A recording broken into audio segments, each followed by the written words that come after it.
Raptors Digest. What's up and welcome back. We are back in Toronto facing off with the Philadelphia 76ers, and we now have some players back, Gary Trent Jr. and Pascal Siakam. As you can see, I've taken a bet on Gary Trent tonight. I need him to hit at least 3 3-pointers. I'm imagining he's going to be fully greenlit, ready to go, chucking up a ton of different shots, so let's hope that one's good. I know he'll be shooting a lot. That's where I'm putting my money on. And then also Matisse Thybulle. It is rare that I will bet on an opposing player. Someone asked me last time I was on live, but this is one of those instances where an elite player like Matisse Thybulle on defense, he's going to totally exploit the inexperience we have in the lineup tonight. That just seems like a reality. Even if the Raptors win, you got to think Matisse Thybulle will have a monster defensive night. So just from a money standpoint, actually wanting to win some bets, I did put that one there. I'm not going to actively cheer for it too much. I think it'll just naturally happen. But watch out for Gary Trent Jr. to go and get 3 3-pointers, and it's plus 200 returns. So that's triple your investment if you end up hitting on this bet with me. Check out Twitter beforehand. You can always find the betting lines there. And shouts out to Chapman. I'm excited to already have 20 live viewers. It's going to be a good game. Let's wipe out the memory of last game completely. That was just hideous versus Cleveland. But when you have 4 rotation players in, it's kind of an expected verdict to lose that one. Cleveland was missing some guys, but at the end of the day, they had a lot more in the lineup than we did, and they took it to us. Cleveland and Toronto is a rivalry that is still alive and well, even post LeBron James. We'll see where that one goes, but tonight, we got the Philadelphia 76ers, who's been a rival for a long time as well, and is currently 5-5. Yuta Watanabe for the 3, knocks it down. We're starting out hot, guys. I got my flames going. Let's see what's popping right now in the chat. We got Mustafa coming in asking, how are you, bro? Mustafa, I'm doing well, man. How are you? Good to see you out here in the chat. Kangaroo saying good evening. Wonder if that's another Aussie follower. The Raptors have a surprising amount of Australian fans, but gotta love it. And hey, my guy Malachi Flynn coming back tonight too. I almost forgot about that. The Crimson Flynn is in the lineup. Let's hope he can get something done tonight. I love when Malachi gets to basically start a game and just be a full-on point guard for this team. Playing behind Fred VanVleet and also splitting some minutes with Delano Banton. It's been difficult for him to get as many touches as I'm sure he wants, but tonight there are going to be no shortage of playing minutes for Malachi Flynn, so watch out for him. I should have put like a 25-point bet on him. I know that's a complete flyer, just a Hail Mary bet, but still, tonight he's a lethal scorer and he's going to have a lot of minutes. Let's see where this goes. Bucket right there for Philadelphia. We're winning 10-7. We already got the Let's Go 905 cheers in the chat. We're just noticing that basically the entire G League is up in the NBA right now, and that's because of how COVID protocols has just swept through virtually everyone. Of course, the 76ers aren't too affected. They did have their struggles earlier this season dealing with it, but pretty much back at full strength. They got Tyrese Maxey, Joel Embiid, who's in and out of being an MVP candidate pretty frequently. Tobias Harris, still no Ben Simmons, the young socialite, sticking to his guns, not going into the lineup anytime soon for Philly. But they got their guys, and Seth Curry, of course, a sniper, Matisse Thybulle, who I've bet on. Let's see what happens. And Pascal Siakam, going to the mid-range and knocking it down. That's the second bucket I've seen him get. I got my stats pulled up here too, so I'll be sort of refreshing those throughout the game, keeping you guys updated. But Pascal having what seems to be a pretty nice start. It's definitely good to see him back in the lineup. If you guys haven't already seen my video breaking down the contract situation with the Raptors and making sort of the realistic case that as much as, yes, he's underperforming, talking about Siakam, I don't think he's going to get traded until that 2023-24 season. Go check out why in that video if you haven't already. Sixers on the fast break. Thybulle gets the dunk. 14-12 for Philly. I debated doing the first to 20 bet prop for the Raptors because even against Cleveland, I think they were the first team to get 20 in that game. I expect a good start. We're at home. We might not have the legs to run all night with Philadelphia, but I don't know. That first to 20 bet was awfully tempting. Raptors turn over the ball. That was kind of ugly, but I contemplated on that one. If you guys have any bets of your own, definitely make sure to throw them down in the chat. I'm curious to hear. I know Tom Moreau hit on a big bet against the Raptors last game. I think he took Cleveland on the spread by 40 points. I have no clue what that would have paid out, but I'm sure something astronomical. I don't even know where you find that betting line. Either way, they got blown out bad last game. If you got any winners today to let me know about gambling-wise, throw them down in the chat. You know I want to hear them. Alexander Tan saying the Raptors got German fans too. They got fans all over. I think sometimes we get the benefit of the doubt by being the only non-American team. I guess the U.S. has a mixed reputation around the world. So in the NBA, if you want to watch the best basketball, you got to feel like some fans just immediately gravitate towards the one non-American team. But hey, we'll take it. There's a lot to cheer about here in Toronto. Oh my God. Tom Moreau saying Philly by 40 gets him $1,800. Tom, you can't keep fading the boys like this. You got carried away last time with Cleveland. Sorry, I can't say carried away. You made a gutsy bet and it paid off big time to fade them again by 40. Oh my gosh. We'll see. I can't actively cheer for that one with you, but if it's going down that road, then hey, enjoy your money.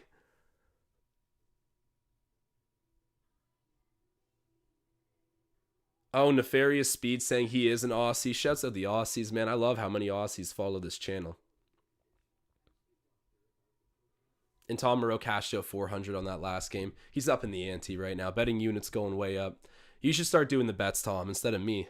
You've been winning a lot, but I don't know how people are going to feel about tailing a bet that's Raptors losing by 40.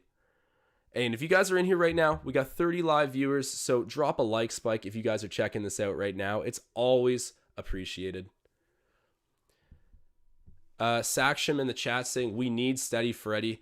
That's an instant offense player that, of course, we've been missing. Takes care defensively as well, but just the amount of times you can have him shoot a ball in a game, he has no issue with shooting like 13 threes, and he's shooting a pretty good click too. And we can't forget the leadership Fred VanVleet brings every single night. Overall, just a big piece that we've been missing like a lot of other guys, but Freddie V is in a lot of ways the heartbeat of the team. Definitely our outspoken leader. Be nice to get him back soon. And I've been hearing some, speaking of Philadelphia and Toronto talks, Philadelphia is saying maybe they want Fred VanVleet for Tyrese Maxey, or at least people in the chat were talking about that as a potential deal. Tyrese Maxey is a player, but I don't think I love the idea of that trade. Of course, Tyrese Maxey would fit in well with the young core of players we already have. He's more their age than Fred VanVleet is. I think Fred's, like 27, so he's still not that old at all. He's going to be coming off contract for us at 30 years old. I want to see him stick around with this core. I think that Kyle fully handed him the torch, and Fred VanVleet's a good guy to get it. So we'll see what he can do with this group, but I definitely want to see more of Fred and Scotty and OG, Pascal, all those guys. I think our core deserves a bit more time together. Not willing to break it up yet for a player like Tyrese Maxey, although he is very young and talented.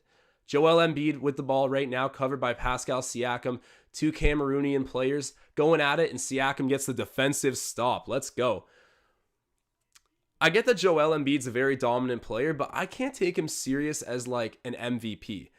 I know he's very much so an all-NBA caliber guy, but to call him the most valuable player in the league, I just haven't seen that from him yet. Of course, he's never won it, but I don't see him competing at that caliber consistently, which I guess, explains why he isn't the MVP, but he gets that respect a lot, and he has for a couple of years now. I'm not sure if I'm there. Maybe I'm just biased by watching Marc Gasol turn him into his son that year in the playoffs. 0-point performance right after they got eliminated in Game 7 the next season.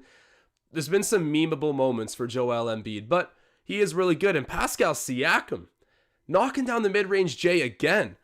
All right, guys, the Flames got to come back on right now. I'm slacking. Big bucket there for Pascal. You love to see that early.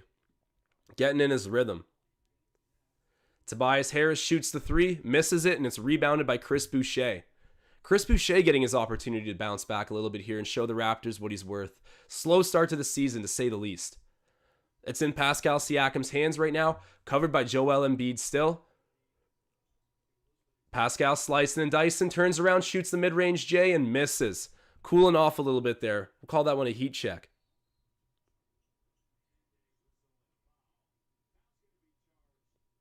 We got 40 live viewers, so shouts out to everybody who's tuning in right now. Nefarious Speed saying, hopefully we have a full strong team when we play the Clippers. The Clippers are always a group that I'm going to have a beef with as well. It sounds like I got a lot of hatred for opposing teams in the NBA, and of course I do, some healthy competitiveness, but the Clippers, because of Kawhi and Serge Ibaka, you definitely want some, what should I say, the last laugh, not the last laugh, but a little bit of bragging rights here, because of course they left to go and contend there. And had they stayed in Toronto, we would have easily been able to run it back to another finals. Whether or not we would have won, who knows? But I definitely think we would have had a good chance of taking it down in the bubble instead of the Lakers. Things went the way they did. And I only wish those guys the best, but of course I would love to see a full squad against the Clippers, help us go and get a W, and get back into a play-in game contention, because that option is not written off, and I do want to see this team push to win, even though, we're rebuilding. Retooling, I think, is the word. And Tom Moreau points out, you got to hate Miami. Yes, I do hate Miami. I'll confirm that. Right now, Tobias Harris at the line for the Sixers. Breaks the tie game. It's now 15-14 for Philly. I expected this one to start out close. I definitely did. That's why I was debating that 20 or first to 20 points bet. We'll see what ends up happening. If it ends up hitting, I'll, whatever, say la vie, get over it. But it definitely would have been plus odds. All my gamblers out there know what I'm talking about. But didn't take that gamble today. But as you can see, Gary Trent Jr. over 2.5 3-pointers. Matisse Thybulle over 2.5 combined steals and blocks. Keep you guys posted on where they're at there. And let me know about your own bets too. Malachi Flynn with the ball. Going on Maxey right now. Finds Oturu in the paint. Kicks it out to Svi Mikhailiuk. He needs to rise up here. My gosh. Air ball for Svi Mikhailiuk. Hate to do my guy like this, but the ice is coming on. Hey, and we got Marcel Martin in the chat. Already popping out with a super chat. Saying, Scary Gary going for 40.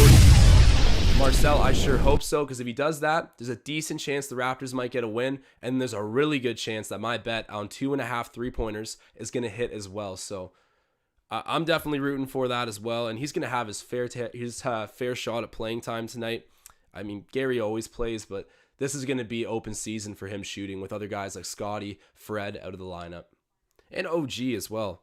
That was such a brief return for OG. I miss that guy a lot. He was making an early all-star campaign for himself. And speaking of which, I think Fred VanVleet's the one guy we could push to make an all-star case this season. But it doesn't seem like Nick Nurse oftentimes helps him build that case, because if this team's doing well, we seem to rest Fred VanVleet at all possible opportunities. He doesn't really stat pad at all. If he can do it, that's great. I know all of Canada's going to be voting for him. I sure am.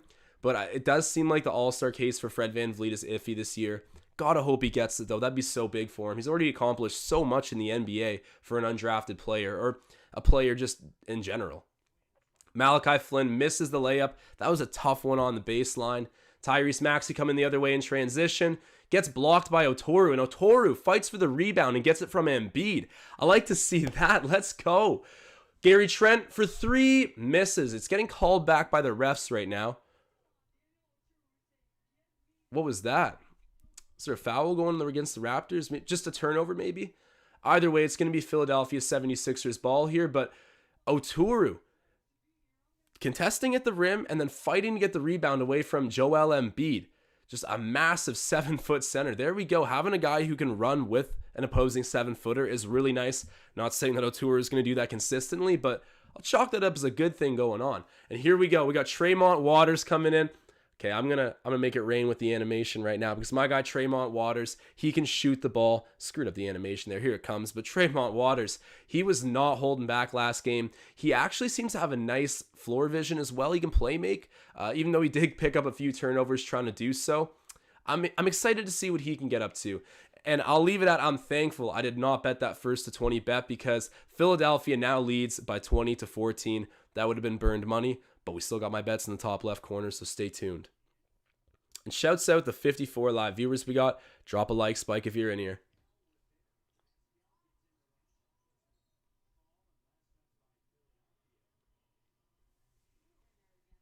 I believe a foul call made here. Or no, it's last touch by Philadelphia. Raptors ball. Waters is going to be inbounding it. Hopefully we can see my guy DJ Wilson tonight. I was really loving what I saw from him. I don't expect anything too crazy, or maybe even for him to stick around with the team after this 10-day, but really a standout performer from that terrible loss against Cleveland. I couldn't even bring myself to do the 5 takeaways. I didn't know what to say about that other than we were missing our whole team. But I will give DJ Wilson some love after that performance. He dropped, what was it, at least 15 points. Was pretty efficient. The bright spot of a terrible game. And here we go. Pascal Siakam getting fouled. He'll be shooting 2 at the line.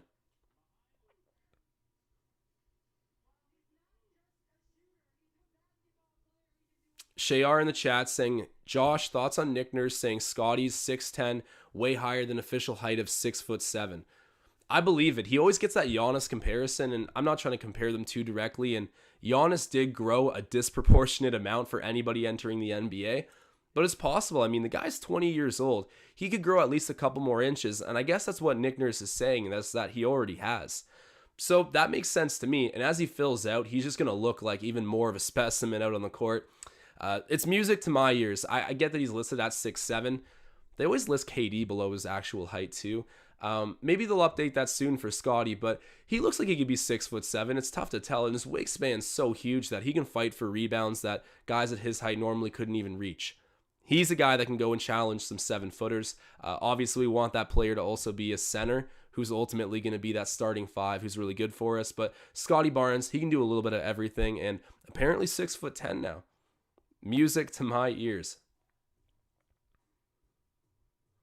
And here we go. We got our guy Marcel Martin dropping out another super chat saying Oturu playing like he wants to be here. Definitely a hustle play for him. And you know that Nick Nurse and as well as his teammates are going to appreciate that. The way this Raptors team is wired is to play defense first, and you never give up on the hustle plays. That's essentially what kept Freddie Gillespie here. And Oturu, I think, could maybe do something similar to what Freddie G did for this team, but Oturu's a lot younger, was also a 20-point per game player in D1, and I think has a little bit more upside in general when you look at his game. So a lot to be happy with Oturu. I actually thought there was a good chance. I said this all of last live stream that the Raptors were going to take Daniel Oturu from Minnesota with their 29th overall pick instead of Malachi Flynn. Didn't end up happening. Malachi's drafted, and I'm very happy we did take him over Oturu because Oturu's been waived and trying to find a place since. But still, ending up being a Raptor, which I thought might happen at some point, and it'll be cool to see just new centers suiting up for this team and who can help us out a little bit, because that has been a glaring issue.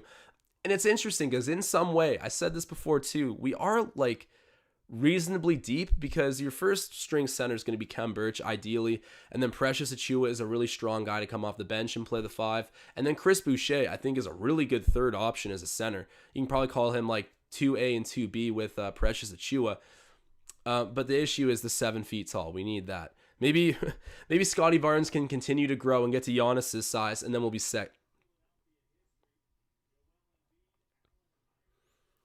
Saksham saying we need a center from the Kings. They got so many. They definitely do. And now, Fred C saying best Canadian stream. Thanks for covering. Gave a sub and a like. Fred, thank you so much. That means a ton. Obviously, I'm a little bit new to this. I already feel like, kind of seasoned with it by now because we've been doing it for a while. But getting the love from you means a lot. Definitely stick around, and I appreciate the sub. And anybody else who's watching right now, we got 50 live viewers. Drop a like spike in the chat, man. It means so much and helps a ton. And yeah, Minty in the chat pointing out something fairly accurate here to Saksham, who's saying we need to go after a Kings center. The Kings don't have the greatest, I guess what, do you have Rashawn Holmes, Marvin Bagley, and is Hassan Whiteside still on that team? I'm not sure, but they got a lot of front court pieces that could potentially move.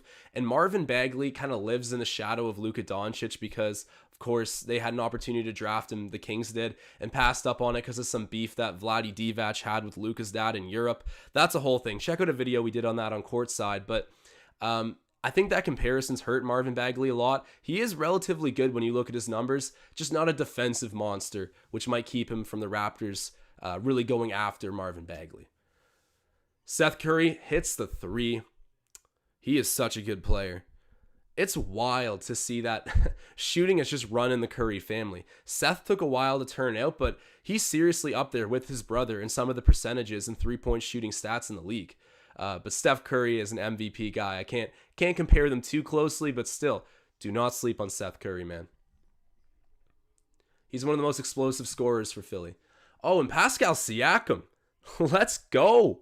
Getting to the mid-range, getting to his spots, shooting the J and getting it to go down. It's 23-20 to score right now.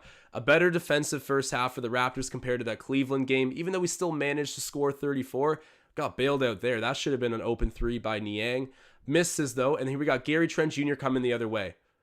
In the mid-range, misses that. Oturu not able to get the rebound, but was battling with Embiid. And then Gary Trent Jr. almost forcing a turnover, but Seth Curry brings it down the court for the Sixers. Korkmaz shoots it and gets it to go.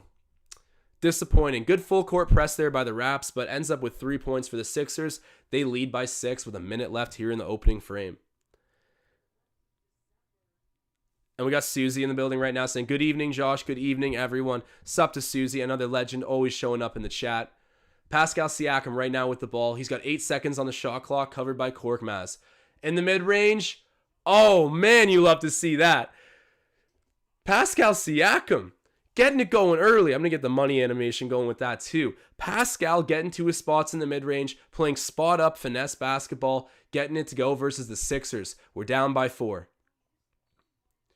Gary Trent Jr. fouling Embiid in the paint. That's probably a fairly reasonable foul, but not great. Either way, it'll be inbounded. No bonus situation for the Sixers. Marcel Martin in chat saying, Scotty Barnes is already better than Kawhi. Tell us something we didn't already know, bro. Scotty Barnes is on his way to greatness. I'm so obsessed with just watching old videos of Scotty in high school and all these things, just trying to get a feel for what his game naturally is. And he's always just been so intense. Loves to play make. To maybe even a fault, because everyone in Raptors Nation is screaming at this guy to shoot the ball. But this kid is such a natural, instinctive playmaker. The scoring will just come on top of that at some point. And I'll take the overall great basketball player. It's weird to give him a comparison because I see Ben Simmons in his game a little bit, but he already stretches the floor better than Ben Simmons. Who am I kidding? The comparison is an odd one. He's almost like a modern Magic Johnson. Stay tuned, man. You don't want to miss the development of Scotty Barnes, regardless of what happens with this season. Joel Embiid misses a second free throw, rebounded by Boucher. Love to see that. And here comes Siakam, covered by Korkmaz, bringing up the ball for the Raptors. We're not going 2 for 1. We're going to take our shot here, and Philly will have the last possession. Oh, I don't mind that. Pascal Siakam taking his time, but getting the bucket to go. Left-handed layup. 14 seconds left in the opening frame. Tyler Johnson's got the ball. I remember him from when he was on the Nets. He's got a haircut now. Shoots the long. Oh, gets blocked. Who blocked that? And we outlet in transition. That was such an awkward play. Outlet in transition is Svi Mikhailuk, who's doing a great job anticipating and running the floor, but the way he caught it sort of near the opposing three-point line, he had like 0.5 seconds to go, tried to lift up a running floater. It wouldn't go, but still. Really good hustle there by the Raptors. I'd say ending the first quarter with a little bit of momentum. 27-24, the current score. So to recap that brief first quarter, the stats are 2 points for Chris Boucher, 5 rebounds already for the Canadian center. Gary Trent's got 3 points. Okay, and I missed this, guys. Gary Trent is 1 of 1 from 3-point range. I've been sleeping. Hold on, I gotta get the money raining down for that one. Shouts out to Gary Trent Jr. He's on pace right now for our bet. Let me know if you guys have any bets in the chat as well. Malachi Flynn has 0 points, 2 rebounds, 1 assist. And Pascal Siakam, 14 first quarter points, 1 rebound, 2 assists. He's 6 of 8 and has a block already. Only 1 turnover, 2, and only 1 personal foul. Pascal Siakam, run the man his respect. He's having a great first quarter.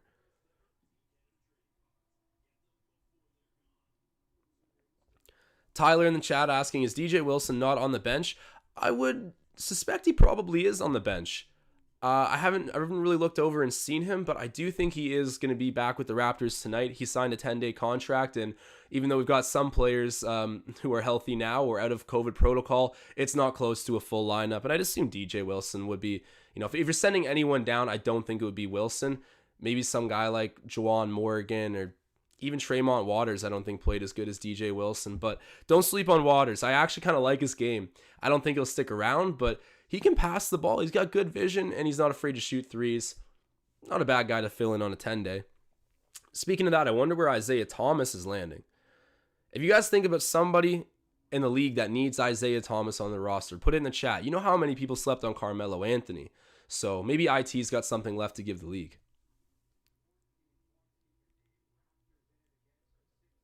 Predator Kingdom showing some love, saying, I agree, get Josh over at Sportsnet. They've been horrible ever since they replaced Leo. So I don't know what happened to Leo, but someone was saying it's kind of a health thing. I'm not sure. I think he might have had a surgery or something along those lines, but Leo Routins is one of my favorite. He's kind of one of the reasons I wanted to get into this, actually. I love Leo Rautins so much, and it's interesting because he seems slightly polarizing. I've heard of some people that can't stomach him. Oh my God. Sorry, coughing a little bit here, but personally, I love Leo, and maybe it's just biased because I've grown up listening to him, Matt, and Jack, but out of those three even, Leo's my guy. Hopefully he comes back and joins the Raptors broadcast at some point. I'm not sure if it's a health issue or they've just replaced him with Alvin Williams, who I think is also doing a good job. But hey, maybe they can replace him with me. At that point, I won't complain. I'll just thank Leo. But in the meantime, I appreciate you tuning into the Raptors Digest Live. Fred C saying Westbrook might be looking for a new home after Christmas. Yeah, I think the GM is working the phones right now, trying to find that new home for him. LeBron James is going to dress up like Santa Claus and drop off Westbrook to some team that put him on the wish list. Gary Trent Jr. out in transition. Just misses, but Boucher gets the rebound. That's already his 6th rebound. Yuta Watanabe fighting for the loose ball. Come on, give him the jump ball. Doesn't get called. Thibault comes back the other way. Johnson shoots the 3. They miss. Reed with the offensive rebound. Philadelphia holds on to it. Now Korkmaz takes a shot. Gets it to go. You give Korkmaz open 3s, he'll hit those. Korkmaz kind of looks like Pau Gasol. Anyone else seeing that? Am I crazy? I'll say it again. Korkmaz looks identical to Pau Gasol. Not quite as tall, but shouts at the Spaniard legend. Toronto misses the 3. Niang brings it the other way for Philly. Goes to the rim. Gets it to go. Chris Boucher with some pretty good protection there, but Niang gets the shot to fall. It's 32-26 for Philadelphia at the moment. Still a good close game. I'd say the momentum feels close. I'm trying to find DJ Wilson on the bench right now. I can't directly see him. I do see Juwan Morgan, though. DJ Wilson's got to be somewhere around here. Yuta Watanabe with the ball in the mid-range. Shoots it. Gets the shooter's roll. All right, Yuta Watanabe. I'm going to put on the fire for that. He's been shooting mid-range shots that, normally Yuta's a 3-and-D player, essentially, even though he does have some in-between skills. But since everyone got out of the lineup, he's really taken it upon himself to take open looks from really wherever, and that includes the mid-range, and he's hit a few of them, including that past one there. Ugly turnover there for Watanabe to Korkmaz. Korkmaz misses, though. There we go. Crimson Flynn there to rebound it, takes it down the court. Gary Trent Jr. from 3. That's a foul. That has to be. Okay, never mind. I was mad because I thought I just got robbed of a Gary Trent 3-pointer, but it came off of a block from Thibault, who I hate to admit I did bet on. I'll take that, I guess. Raptors hold on to the possession, and I get a defensive stat for Matisse. Not all bad. Pascal Siakam covered by Thibault in the post. Come on, Siakam, you can get one now. There we go. Beautiful find. Oh, and Pascal Siakam doing all the right things. The bucket doesn't count, but he finds Chris Boucher under the rim, who goes up, gets fouled. The bucket doesn't count, but even if there wasn't a foul called, Pascal Siakam was there to gather his rebound and score it. I'm loving what Pascal's doing right now. He's playing loose. He's not thinking twice when he's open. He's shooting the ball, and Chris Boucher is all around the opposing rim, getting rebounds and putbacks. Shouts out to the Canadian as well. This has been a decent start for a severely undermanned Raptors team. And for the 60 people watching right now, if you guys have a second, drop a like. It is always appreciated, guys. You guys really keep this thing going. Predator Kingdom saying Yuta needs to work on his shot more. He can average 20 a night. Predator Kingdom with some pretty high praise. And Tom Moreau with a very interesting comparison here. Watanabe is our young Danny Green. Wow, that's a really interesting comparison. The one thing in my brain here where it's like Yuta Watanabe is a lefty, and it's very rare to see super solid like marksman lefty shooters. But with the way Yuta Watanabe's played this year, I think he could fill a similar Danny Green role. I don't think he could be as good as DG. People don't remember how good he was with the Spurs when they were going on big championship runs. But Yuta Watanabe getting some big time praise in the chat. I think maybe a little ambitious with some of it. Yuta gets another ugly turnover there, but I definitely get what you guys mean. He's got a lot to offer any group, and I'm happy he's a Raptor right now. The offensive game has been coming together. He's posting up career highs back to back. Or I don't know about back to back, but pretty close together. He's had a nice little stretch after coming back off of injury this season for Toronto. And I Can't Clutch coming into the chat saying, where's DJ Wilson? Everybody's asking, where's DJ Wilson? I was talking about it on last live stream. I'm about to buy a DJ Wilson jersey. Gary Trent Jr. goes to shoot the three. He's fouled by Thibault. Oh my gosh, if I knew that Matisse Thybulle was going to be drawing, I should have known actually, that Matisse Thybulle would be covering Gary Trent this game. I thought it would either be him or Pascal Siakam, but as it seems right now, they have Joel Embiid covering Siakam. I mean, Siakam's still getting his, so that's awesome, but they put Thybulle onto Gary Trent Jr., and it's interesting enough, both of those players respectively, both Gary and Matisse, are kind of like sneakily in the depoy conversation. I know Gary won't get it, but because of Thybulle's position and needing to cover basically 1 to 4, he's got a chance. Kendrick Perkins has been calling Thybulle like Philadelphia's rejuvenated Ben Simmons. That's kind of crazy, but defensively, you get what I mean. Gorman in the chat saying Yuta is a good rotation player, 100%. Aiden Vickers in the chat hopping in saying, Josh, you are the GOAT. Man, I appreciate you, Aiden. Appreciate everybody who tunes in. We got some amazing fans at Raptors Digest and just the fan base in general. Philadelphia with the ball right now, kicks it over down to almost said Saturansky. They hit the three there. That was Niang. 38-31 the score currently. Malachi Flynn with the ball. I really want Malachi Flynn to have a night. I always root for this guy. And same with Svi Mikhailuk, actually. Svi's a guy that I think gets underappreciated here because, there we go. Right as I ask for it, I get it. Malachi Flynn knocking down a big three-pointer there for Toronto, putting this game within 4 points.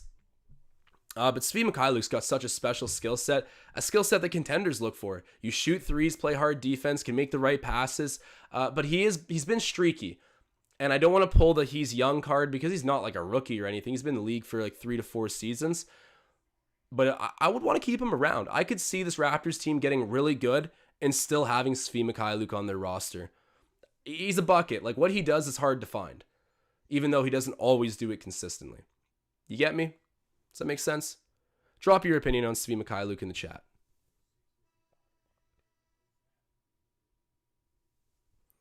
Zero Bob in the chat saying that the Bucks are blowing out the Magic by 27. Jeez, man, you're giving me PTSD from when the Cavaliers had us on the ropes by 44 points. That doesn't really surprise me though. I won't lie. That's Arnav saying, or not Arnav, Zero Bob saying that the Bucks are blowing them out. The Magic are having a dismal season. They have the least wins in the NBA at the moment. It kind of makes sense. They have that injury issue there with Jonathan Isaac, and I think Jonathan Isaac is just a hell of a player. I think he's so underrated. He'll come back and help them out. But they got some issues with their backcourt. There's just too many guards there, and they're all very young, so they all want a bunch of minutes and not getting the proper development. I think that Suggs wasn't the best choice in the draft either, even though he was the logical one. I think they'd be a lot happier right now with Josh Giddey. And I know what you're thinking, but Josh, how can you say that they should have made that decision? But I knew Josh Giddey was going to be that good. I'm not trying to toot my own horn or something, but Josh Giddey has the similar numbers to LaMelo Ball last year in the NBL. And I saw that and thought to myself, okay, and he's about the same size too. This seems like if I'm following recent samples of what I'm looking at, this is going to be a good situation for Josh Giddey and whoever drafts him. And OKC, I think, is thrilled with the pick. So Josh Giddey shouts out, but Orlando got it right with Franz Wagner, and that's a pick that I got wrong. So clearly I'm not going to be correct about everything, and neither is Orlando, but the one thing is for certain, they are struggling. Tom Moreau. Okay, so Tom, you got some very, very good takes, but the one thing, I can't agree with this one fully. Svi hasn't got the offense or defense of Yuta. I firmly disagree. Yuta Watanabe's played better as of late. That's undeniable. But I think I trust Svi Mikhailuk shooting a 3-ball a little bit more than I trust Yuta. And Yuta's done a good job of knocking them down, and I'm not trying to put down Yuta at all.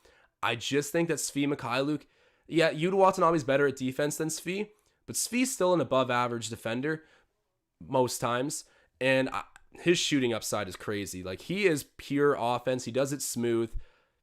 I think Svi Mikhailuk's going to be a guy that kind of bounces around contending rosters late into his career. He's a hired gun. I think that's what they're going to call him. But Tom Moreau also giving Yuta Watanabe the praise of a young Danny Green for this Raptors team. So clearly he thinks very highly, and so do I. Shouts out Yuta Watanabe. Most steals in a Raptors debut all time. DJ Wilson tying Lowry and Robertson with 5. Okay, I did not realize he had 5 steals. I knew he had a good offensive performance, but 5 steals for DJ Wilson, officially in the Raptors record books. I'm ordering that jersey. I'm going straight to AliExpress and ordering the jersey.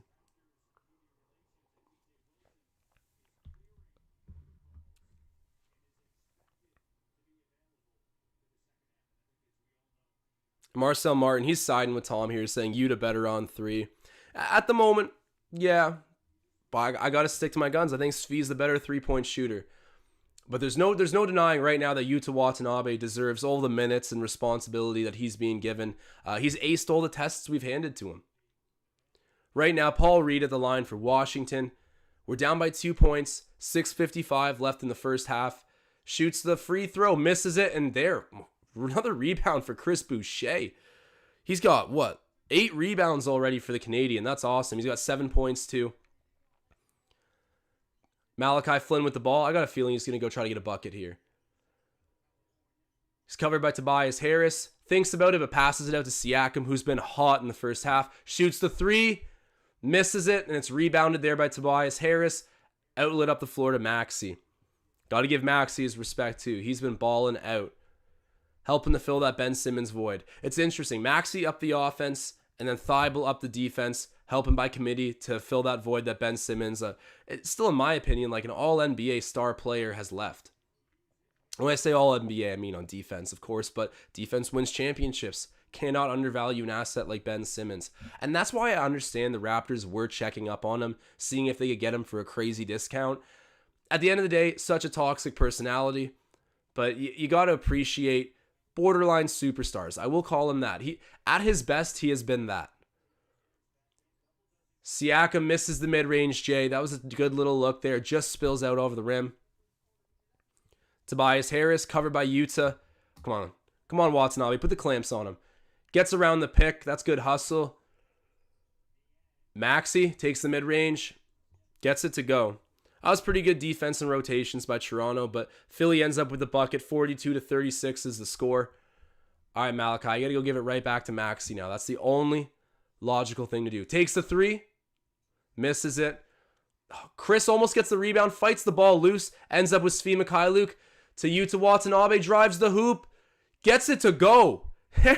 That was a beautiful sequence there by the Raptors. Chris Boucher does not give up on the play. Flames are going. Yuta Watanabe ends up rewarded with the basket. That's good hustle, man. Not giving up. You got to take every single point, nothing for granted in a game when you have this many guys out. You'll take every little bit of help. Tom Moreau saying he would love to have Ben Simmons on this team. Ramaz saying if the Raptors lose tonight, we're done in the East. Is that an overreaction or a fair reaction? That's like that ESPN segment. Is that passing with everybody? I don't know. I think that if we were losing games this many in a row by that many points with our whole roster here, I would agree with you. And I get what you mean, regardless of how many players are here. Losses are losses and they're piling up. And it'll affect our chances of getting into playoffs. COVID protocols will hit other teams. I think when we beat the Bucks, Giannis might have been out with COVID protocol. So in some ways, it already has helped us a little bit. But what is a very long season. We're not even at trade deadline yet. And I think the Raptors have better basketball ahead of them. I'll just say that. Play-in tournament, 10th seed, still completely a viable option, even if you were to lose tonight. But fingers crossed, I'm hoping we can get a win. Got some of our guys back, and Pascal Siakam has certainly done his part early on here. Picks up the foul there. And for the 70 people watching this live, if you guys are seeing this, drop a like spike. It's always appreciated. And Tom Moreau saying nobody is done in the NBA. That should be the league motto. What is the league motto again? It's kind of cool. I think, what do they say? Oh, I heard it the other day and I thought that's kind of tough. I like it. They had this one slogan there. It wasn't a make or miss league. What is it? I'm completely puzzled, but I heard something the other day that gave me goosebumps on an NBA commercial. They got some good advertising. The whole marketing of the NBA is like just A1. I think even the NFL and especially the NHL could learn. I'll single out the NHL actually. Hockey needs to learn how to market players the way the NBA does, because it's interesting. I find in basketball more often than not, Right now, 42-38, the score for an update for everyone listening. We're only down by 4 points. Close game right now. But I find the way that basketball works is people become fans of individual players. And that kind of, I mean, you could see that evidently with LeBron. And not to say that doesn't happen in other sports, but in hockey, I find especially, people really tend to side with their team. Like they'll go into the depths with their team, all that. In basketball, it really is a lot of cheering on individual performers because of the entertainment value. Guys will score 40 points in a night, whereas a great superstar performance in hockey is like a goal and an assist. If you can find a way to still take offensively potent players in the NHL and brand them, it'll expand the game so much. That's my bone to pick with hockey. It's just the media trained players. They never say anything cool or edgy or make sound bites or beef. The NBA is an in-your-face league, and as much as that can be kind of like cringy at times, it's also the most entertaining, the most lucrative for the league. I hope the NHL can tear a page out of the NBA's book, but I haven't seen it yet. And we got another super chat coming in from a legend, Paul Blunt, popping out saying, Joshy Ice greater than Matty D. Hot takes from Paul Blunt, man. I appreciate that big time. If you said Joshy Ice greater than Leo Routens, I'd need to cut you off and give the respect to the legend, but I'll take the compliment over Matty D. Shouts out to Paul Blunt. Rapson7 asking, is Siakam playing tonight? He's not just playing, he's balling out. I don't think he's scored in the second quarter, but 14 points in the opening frame of the game. He's got 2 rebounds, 3 assists, a block and a steal, only 1 personal foul and 1 turnover. He's played really good, diligent basketball for the Raptors so far. He's still shooting above 50%. So he's in the game and making a massive difference to answer that question just briefly.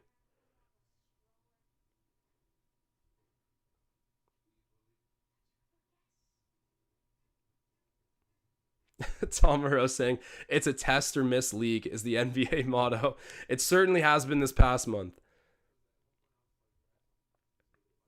Ramaz saying, last season I got mad at Masai for not signing Jared Allen and signing right bench pieces. Yeah, man, that Jared Allen contract looked crazy when he signed it. As much as everyone understood the value of Jared Allen, he's got a crazy motor, makes winning plays, capable offensively, elite defensively. A lot of attractive things about JA, but a maximum contract, I think it was, or close to. If anyone knows the AAV on his contract, definitely put it in the chat, but it was monster money. And everyone was saying this is the offseason of overpaying for centers and just players in general. But that deal right now, if you look at the way Cleveland's playing, it begins and ends with Jared Allen. And what better guy to teach Evan Mobley than JA? I think that they're laughing right now. And Ramaz, I could say in hindsight, I guess I'm upset with Masai for not giving that more exploration. Maybe he did and JA didn't want to come here. Who knows? I can't imagine him saying Cleveland over Toronto, but then again, I'm extremely biased. Gary Trent Jr. misses the 3. That's tough. I have the bet on him. But you know what? We'll keep the faith in Masai, and we'll get the next guy that comes available. That's going to be a can't-miss piece. I know that this upcoming free agency has Yusuf Nurkic, Thomas Bryant. I made a mistake thinking JV was still going to be a free agent, but he signed the extension. God, that would have been so nice to have JV back in Toronto. Wow, that would have helped out a lot. And maybe we would have ran into inevitably that same issue where it's like, oh, but he's not 7 feet tall. I think JV's at the point where he's very intelligent defensively and so good offensively that, yeah, he could probably play in those defensive sets that we used to put Marc Gasol through. Plus, he's massive. Like, if he's not 7 feet, he's what, like 6'11 3/4? Anyways, we'll give Masai his time to make big decisions with free agency. I can't say I haven't been too mad at him, but Jared Allen deserves the money he's getting. Embiid gets the basket there for Philly. They're up by a little bit right now. Siakam taking the ball for the Raptors up court. I like this. The old Cameroonian matchup right now between Joel Embiid and Pascal. Siakam takes him into the paint. Embiid gets the pressure on him. Needs to hand it off to Svi Mykhailiuk, who shoots a running 3. Just spills out of the rim. Oh, man, that would have been a nasty bucket, but ends up missing. Tyrese Maxey over to Embiid to Curry. Embiid sets the pick. Yeah, you know Curry's going to pull up on that and nothing but net. I could tell as that play was happening that it was done. Curry got the bucket. Jeez. I got to check Matisse Thybulle's defensive stats right now. See where he's at. He's got 1 block. And I think that was on Gary shooting a 3. Speaking of which, Gary Trent Jr. shoots a 3 and hits a 3. Speak of the devil, man. No Matisse Thybulle there to block him that time. Ends up cashing a three-pointer for us. That's his second three of the game. I need him to get one more to hit his bet, and then Matisse Thybulle needs to pick up 2 more steals, blocks, or a combination of the two. So we'll see what happens there. I'm not going to root for it too hard, but with some inexperience in the lineup tonight, I do think that Matisse Thybulle will get those defensive stats. That was strictly a money move. Okay, so Ballin has come in right now and said that the Jared Allen contract is 5 years, $100 million. That is a good contract. They got a steal. I don't know if I could call it like a complete steal, but a contract worth paying. We'll put it at that way. Who expected Jared Allen to become like the heartbeat of a winning team? I know you could say Colin Sexton when healthy probably is, but even then, Jared Allen was like their leader, it seemed, on both ends, and just kind of the stabilizing force. He'd clean up defensively, be the last layer of defense, and then on offense, he'd do all the gritty things to get you buckets, set picks, go in there and rebound. 5 years, $100 million. It's a whopping amount of money, but I think the Raptors, with everything they know now, would have paid that to J.A. if he was even willing to come to Toronto. Who knows?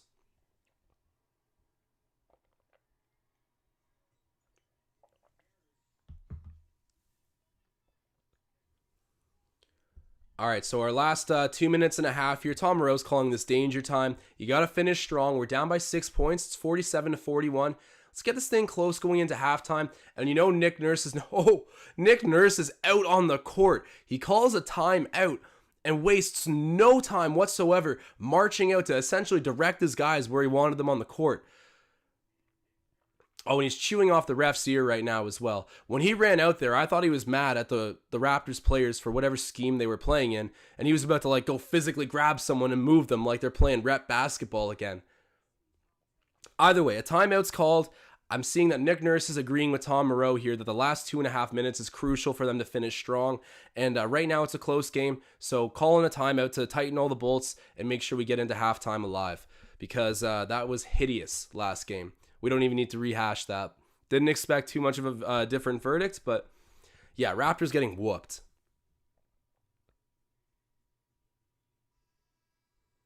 EHT in the chat saying Jared Allen greater than Siakam. They got 2 very different roles, but Jared Allen is quite the baller.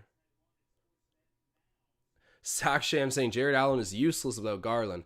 Now, they're complementary for sure, but I love J.A. even as he was like a rookie on the Nets. He's always been destined to be special, but I got to give Cleveland some credit about the complementary pieces they found. Once Colin Sexton is back on that roster and they've all got another year of experience, look out. They got intense players. They got guys who can get buckets. I don't like Cleveland. I don't like them one little bit. And yes, of course, it comes from years of LeBron James waxing the Raptors in the first round, or the conference finals too. He's had our number. That's apparent as a Cleveland Cavalier. But even to this day, we had that ugly loss to them where Darius Garland beat us at the free throw line with how many seconds left in the game. That was a win completely stolen from the Raptors. I want to get revenge on the Cavs badly, and I hope we do next time we face them. Timeout's over. Raptors back with the ball here. Gary Trent Jr. has it in his hands.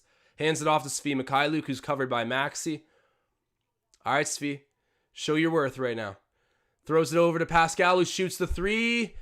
Just short, but Pascal gets his own rebound. Kicks it over to Gary Trent Jr. Knock that down. Let's go. Hitting the 3. Gary Trent Jr., I love to see the pieces just coming into place there.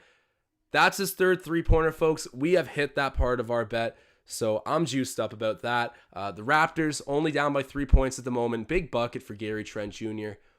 Pascal Siakam getting his offensive rebound too. Awesome stuff. And at the other end, that's unfortunate. Chris Boucher fouls Joel Embiid. Joel Embiid kind of initiated that contact and walked into the foul, but the refs blow it down regardless, and it is going to be Philadelphia shooting 2, I think. That was soft. That was really soft. I get Embiid sold it, and he's like MVP tier. So he's going to get those calls, but still, that's kind of garbage. Hits his first free throw. He's got to miss the second one. The ball doesn't lie. I'll put it on the ice right now to deter him spiritually. Going to manifest it. And Cook It Son in the chat saying, anyone watching the World Juniors, if anyone's in here with the World Jays score, keep giving us some updates. I'd be curious to hear how the Jays are doing at the moment. I know they opened up with a 6-3 win the other night. Especially without NHL players going to the Olympics, the World Juniors is going to get a ton of viewership.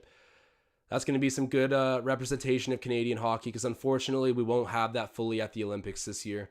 But COVID protocols, right? It's kind of put us in that weird situation now, and the schedule's all messed up.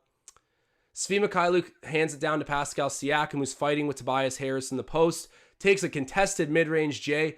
Doesn't get it to go, but Yuta Watanabe climbs up, gets the rebound. The putback doesn't go, and Embiid collects it. 49-44 the score. There's a minute 15 left in the half. Curry throws it down to Tobias Harris. Now Embiid's got it in the post, and he gets blocked by Oturu. This Oturu-Embiid matchup's living up. I mean, it didn't have any expectation, but then the other way in transition, the Raptors get the flush. Pascal Siakam with the dunk. There we go, man. Big first half for him. Solid first half for the Raptors. And this team might be shorthanded, but they still have a lot of energy, taking the defense into offense. And it starts with Daniel Oturu. Shouts out to him. 10-day contract, coming in and making an impact versus Joel Embiid. Already been very noticeable in this first half. Can't say I noticed too much of him against the Cavs, but so far tonight, he's looked very good. Got 72 live viewers. Shouts out to you guys. Matisse Thybulle hitting the three. Oh, man. Get those defensive stats. You don't need to shoot threes for me, Matisse. Thybulle continuing to guard Gary Trent there. Loses the ball for a moment. Throws it up to Pascal. 9 seconds on the shot clock. 20 seconds left in the half. There we go. Embiid picks up the foul there. Embiid basically went right from fouling straight into the motion of complaining to the refs. I don't know what happened there, but Pascal Siakam getting downhill, forcing Joel Embiid to lay the foul. He'll be shooting too. And if you guys are watching right now, I'm always throwing this animation. Looks like a Skyrim arrow if you guys ever played Skyrim. Drop a like spike.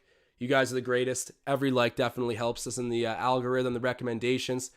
The live chat, you guys have been amazing all season long. I appreciate you helping me grow the channel. Pascal Siakam knocks down his first free throw. Niang comes back in for the Sixers.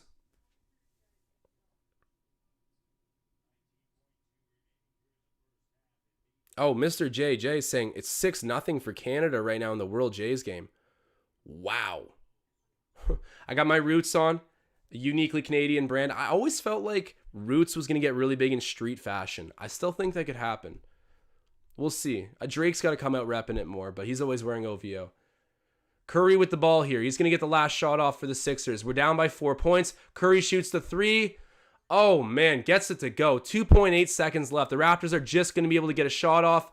Gary Trent Jr. shoots the logo three.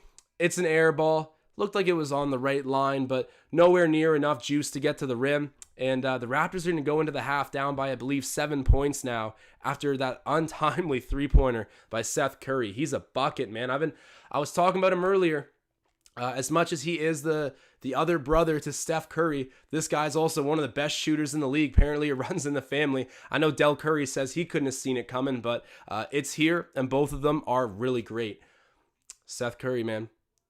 Look at Seth. So inspirational.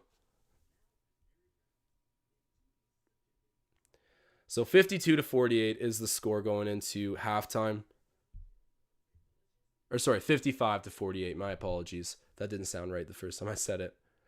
Oh, wow. And Cookit's son saying howdy for Bedard. So I know this is a basketball live stream, but for anyone who doesn't know this, the World Juniors have some guy playing who's basically in, grade 10? Grade 11, maybe?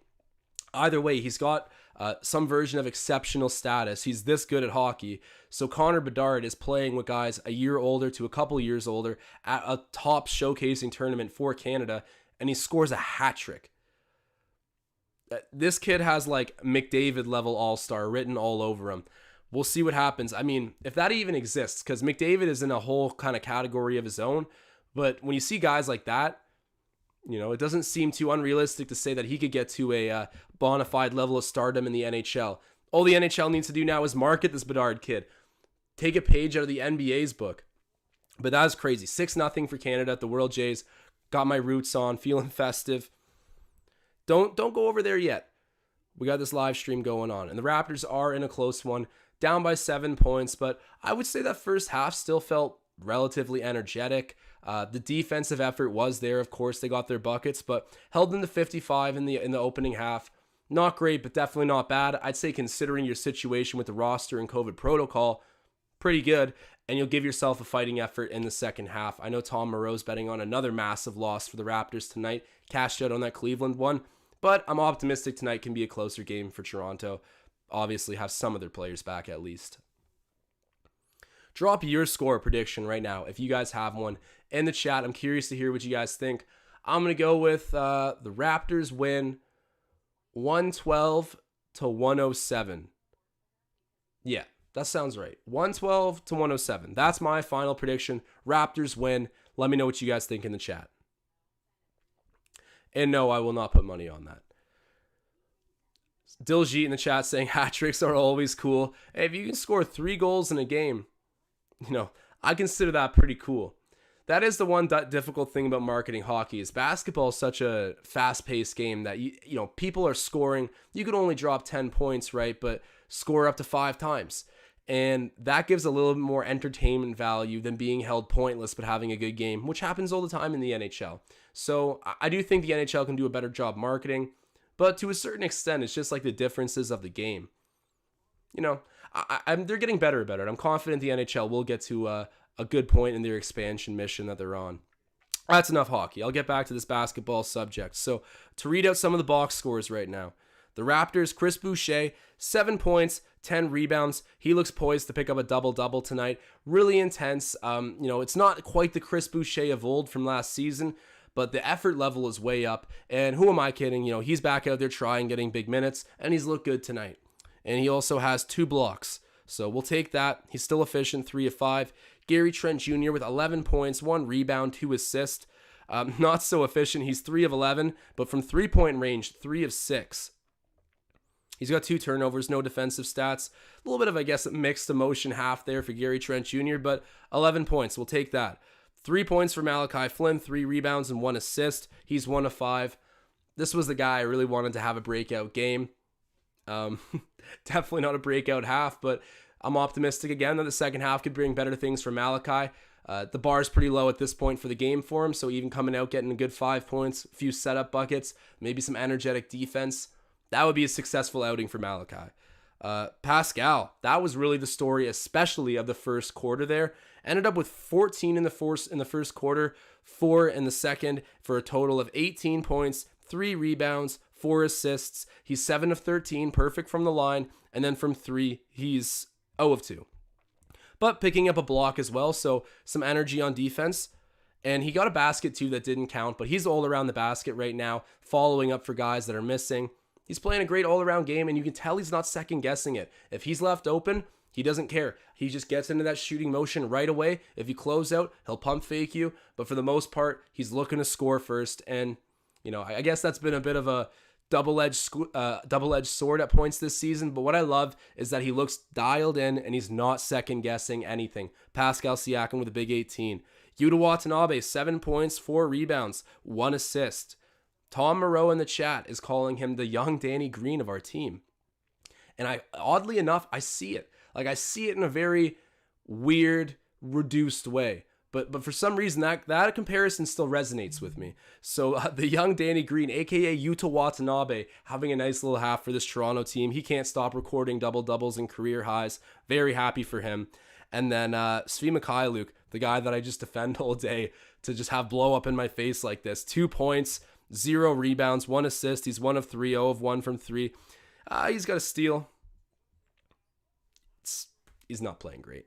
But still, I love Svi Mikhailuk. Very good player. One day my Svi shares will go up to the moon, and then I'll sell them all. But at the time being, I'm kind of being the devil's advocate for him, I guess.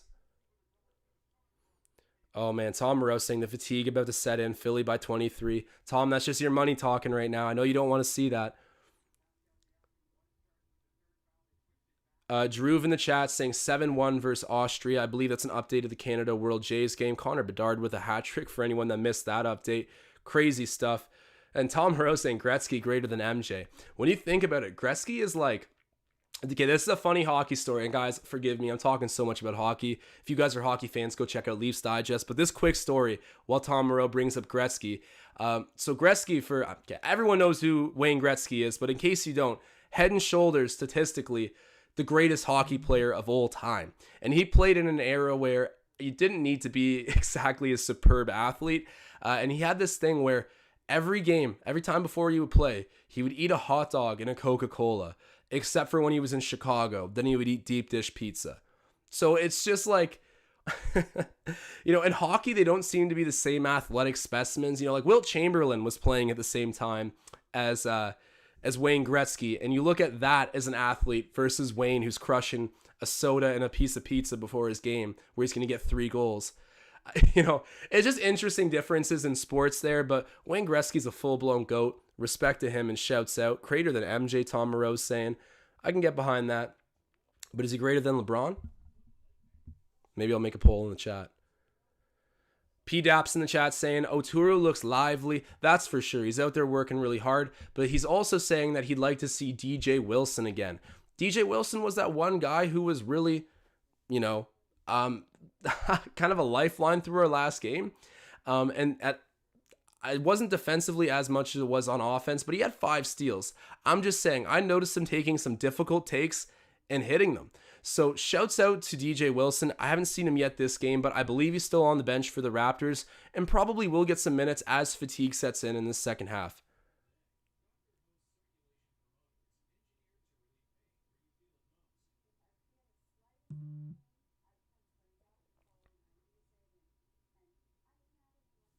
Yeah, looks like my hockey talk's getting out of control here. We got 78 live viewers, so if you guys are watching right now, drop a like, Spike. Appreciate it so much. Evan Forrester saying, what did you just say? Wilton Gretzky? I was saying they're playing in similar eras, so it's just interesting to see one player that was so statistically dominant, who's, like Wayne, kind of, very skinny and eating junk food before his professional games, and a guy like Wilt Chamberlain, who's just like the ultimate physical specimen. It's just a bit of a difference in the games, I guess, is what I'm pointing out, between two guys who set a ton of records. But I'm gonna ease off the hockey talk right now because we are on an NBA stream, of course. Mr. JJ saying, Josh, Philly of the Raps. Yeah, I'm assuming you're talking about my co-host, Zach Phillips. Yeah, so I'm obviously doing a lot of stuff with Raptors Digest as well. I mean, this is kind of my primary thing, is doing these live streams, but I'm also the co-host for the Leafs Digest pod, which seems to be getting me in trouble right now because I can't shut up about hockey with the World Jays on. But the Raptors are still on the court right now and playing a close game. So if you're watching right now, stick around for the second half. I know I said a little bit of the same at halftime yesterday, versus the Cavaliers, but this one I actually am a bit more optimistic that we can get something done. And not yesterday, the day before, but Raptors played a good first half. I could feel the momentum sticking around. Even though we're down right now, given the situation, I still really like Toronto's chances to come back and make this a close one. And it would be, the COVID protocols have affected a bunch of different teams, and at one point it was Philadelphia. Philly was really behind the 8 ball with their COVID protocols, but in December, it's kind of swept through the league big time, and the Raptors are now having their turn to deal with it. It's just a part of reality now, unfortunately.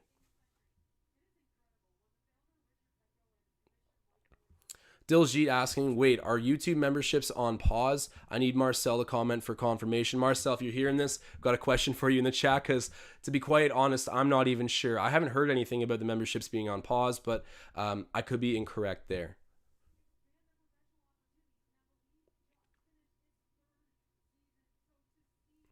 Okay, Paul Blunt coming in with a correction here saying Wilt dominated the 60s. So I'm absolutely out of my tree with how I'm comparing eras right now. Wayne dominated the 80s. 20 years difference there, but anything that looks pixelated in old sports, I just threw them into the same category there. I'm disrespecting all the old timers in the chat right now. That's my bad. But anyways, Wayne Gretzky crushing like pizza and like wings, or not wings. It was pizza, pop, and occasionally hot dogs before games. And this guy was like the GOAT.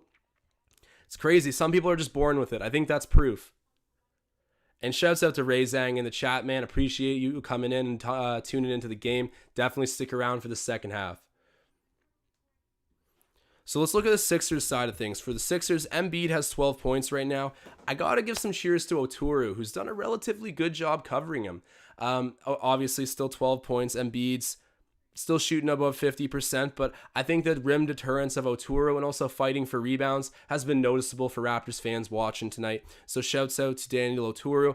Thibault has 5 points, 1 rebound, and he's only got 1 block still. So if you look at my bets, I took Gary Trent Jr. over 2.5 3-pointers made in the match. That one's already hit. We're good to go. Shout out to Gary. He's already got 3. But then Matisse Thybulle. I thought with, our whole, well, not our whole lineup, but a good chunk of our lineup still out. Matisse Thybulle's an all-NBA guy on defense. I think he was going to take advantage of the youth. We haven't had as many young guys out there as I thought we would have. We've really rode the starters this game. But I'm still, I could see him getting his defensive stats. But at the end of the day, if him not getting defensive stats means the Raptors win, then I'd rather do that than see my bet cash, truthfully. But I still think it's inevitable that he'll get his defensively. Seth Curry, he's 2 of 3 from 3-point. He hit that late one there that kind of felt like a bit of a dagger. We made it a 4-point deficit, and then he stretches it right back out to 7 before the halftime. That kind of sucked, but he's a marksman. Of course, Steph Curry's a legend, but don't sleep on his brother as well. He's up there in percentage in the league for 3-point shooting. Tyrese Maxey, 5 points, 2 rebounds. He's been a very great surprise for Philly all season. As I said, it seemed like Thybulle upped the defense to help replace Ben Simmons' absence by committee, whereas Maxey upped the offense. So, of course, guys coming together to help fill that void, and those are 2 primary young players for the Sixers who have done that. Niang's got 8, 2 and 2 in only 11 minutes. He's doing well. And then Tobias Harris, 9 points, 7 rebounds, 5 assists. Kind of flirting with the possibility of a triple-double tonight, but 5 assists in the second half might be ambitious for Tobias Harris. Still, relatively good game for him, even though he is shooting below 50%. So I said it earlier, but if you guys have any final score comparisons to drop into the chat, mine earlier, I had to think about it, but it was 112 to 107, Raptors W. I'm going to stick to my guns. I know we're down by 7 points at halftime right now. Still not all of our guys back, but I'm the optimist. I'm the homer. That's what my score prediction is. You let me know yours. And if you are watching this right now, yes, I'm throwing out another Skyrim arrow, aka the like spike.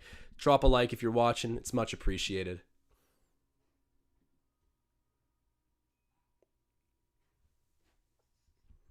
So the Bucks apparently are blowing out their opponent right now. Who was it again? It was the Magic that they were blowing out. Oh, the Magic came back a little bit. They're only down by 13 points with a little bit left in the third. I mean, I say only down by 13 like it's a redeeming thing. The Bucks have probably already opened up their bench. But yeah, they came back a little bit. They're getting whooped by, I want to say 25 earlier. And then the Heat, 65 to 51 over the Wizards right now. So that's, the Washington Wizards, I think that's the team we're going to need to pass if we want to get into the play-in tournament. And they're coming crashing right back down to earth at the moment. They had a great start to the season. I think that trade with the Lakers at this point looks really good for Washington. You got a whole, basically, rotation in return for a star player in Russell Westbrook, who is not integrating well at all in LA. I think that team is a reasonable team for us to leapfrog and get into the play-in. But still, they're good. But we are 2-1 against them this season, despite losing that bad one on the opening night. Raptors basketball is back underway. The Crimson Flynn with the ball, and I did just see DJ Wilson on the bench, so rest assured he will probably get in at some point this game. He is out with the team. Boucher shoots the 3, gets it to go. There we are. Nice way to start the second half there. Chris Boucher shooting 3s. When he's hitting his 3-point shots, good things are happening for the Raptors, for sure. 55 to 51 is currently the score. Seth Curry with the ball, covered by Malachi Flynn. And then Embiid gets fouled in the post by Chris Boucher. You need my guy Oturu out there to defend him.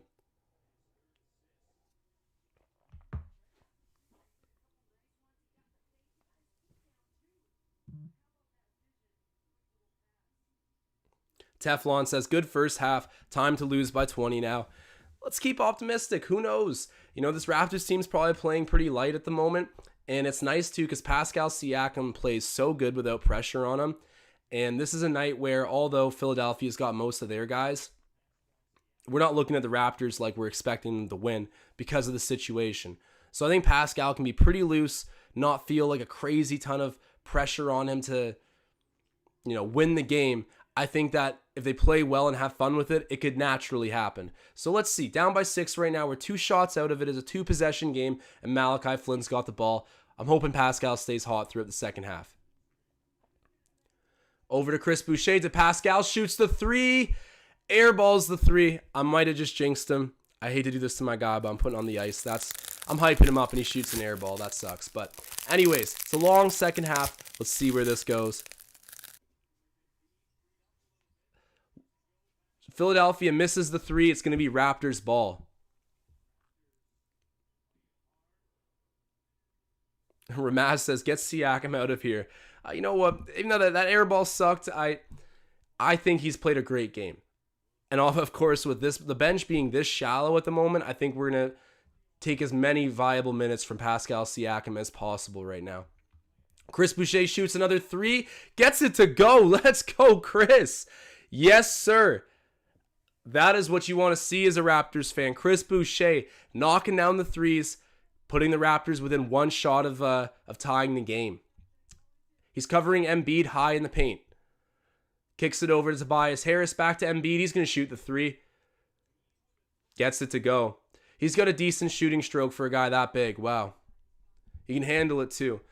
He's so slow, but his skill, his finesse is off the charts for someone that size. Malachi Flynn's got Embiid on him right now. Throws it to Gary, who shoots the deep 3. Misses it, and it's rebounded by Tobias Harris. Harris calls for the pick. Avoids it, goes over, and gets it to go off the glass. Philly coming hard at Toronto right now. Raptors got to answer. Siakam with the ball. Crosses over, gets to the rim. Gets it to go. What a bucket. And 1. Gets the Wait. Hold on. Offensive foul? What just happened here? What got called? That's a finish, no?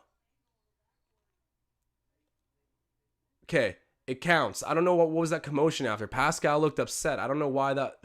that was a confusing series of events there, but Raptors get the bucket. Another one for Pascal. Good way to start the second half here. Curry throws it to Maxey, who shoots the 3. Just misses, but then it's rebounded by Thibault. Tobias Harris in the paint. Misses the shot. It's a big-time rebound there for Chris Boucher. I like to see that. Making no doubt about it. Goes up and grabs it. Secures it for the Raptors. And now Malachi Flynn hands it over to Pascal. Pascal's covered by Harris. Ooh. Lost his grip there, but they're saying Philadelphia touched it last. So it's staying Raptors ball. All is good.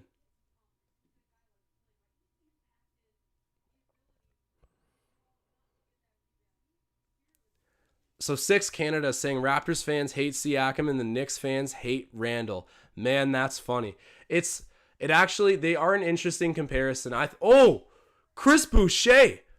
He has unlocked the 3, ladies and gentlemen. The Chris Boucher of last season is back. Knocking down 3 threes consecutively to open the second half. There we go. You'd love to see it. Oh my God. After the shaky start he's had to the season, this is the Chris Boucher we know, who's playing hard defense like that on Embiid. What a crazy sequence for Chris right now. They find Siakam in the paint, get the bucket. Chris Boucher, he's kind of got the team on his back right now. Defense to offense, shooting 3s, getting rebounds. He's got like 10 of them already? A big reason the Raptors are only down by 3 points in this game right now. Not backing down from the Embiid challenge. He's got the ball again. Malachi Flynn almost mishandles the ball there, but gets it over to Pascal Siakam. Siakam's working on Tobias Harris in the paint. Gets it stripped, but holds onto it, somehow stuffed by the rim. Oh, this is sloppy basketball at the moment. And then laying a foul on Embiid. But to get to what I was saying a few moments ago about Pascal Siakam and Julius Randle, those are 2 players that really remind me of each other. They both won the MIP. They're both young, but a little bit older than you think. And I think they got similar strengths and weaknesses. And they do, admittedly, beat up on below 500 teams. I think that they get questioned in the big moments, like in the playoffs, versus another formidable team like the Hawks or the Nets in our example. Pascal struggled. I know we still beat the Nets. We swept them. But Pascal looked like a fraction of himself that season we went into the bubble. And that's when people started questioning his ability to step up in big moments. And Julius Randle against the Hawks in the first round, well, a similar evaluation where in the first round he didn't really show up. They ended up losing. I know the Raptors beat the Nets, but you guys get my point. Again, we ended up losing to the Celtics, and Pascal wasn't great in that series either. I definitely see the comparison big time between Julius Randle and Pascal Siakam and how they're looked at in the league. I think they have a similar standing where it's like they're so close to being a number one, but ideally they're like a championship level number two. I definitely see that comparison big time. And yeah, New York and Toronto are some pretty devoted fan bases. So we get mad. We say some things that we probably shouldn't, but it doesn't surprise me that both of those players get a little bit of bad from the fans as well. I mean, I've kind of been on Pascal Siakam myself at different times, but Julius Randle definitely getting that treatment from Knicks fans as well. And New York's a savage place. It's not quite like Philadelphia where they'll run you out of the city like Ben Simmons, but it's close. Gary Trent Jr. with the ball, shoots the mid-range, gets it to go. All right, Gary Trent. That's smooth stuff, man. Maxey with the ball for the Sixers. Ends up with Embiid in the paint, and he gets the bucket to go over Chris. Chris Boucher's played some solid defense and had a really good overall game, but wow, you can just tell like the size difference between Embiid and him, especially just the weight. That's going to be tough for him to guard consistently in the post, but Chris Boucher with big effort tonight. Oh, Embiid with a big block there on Malachi Flynn, who tried to contort himself for the layup. Thibault shoots the three, misses.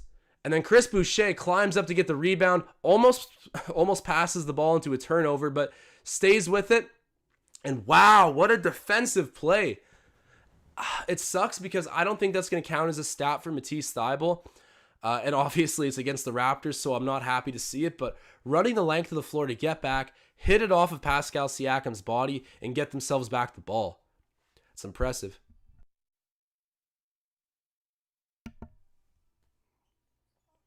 A little congested right now still. It's always like that in the winter. I just always feel like I kind of have a cold lingering in the background.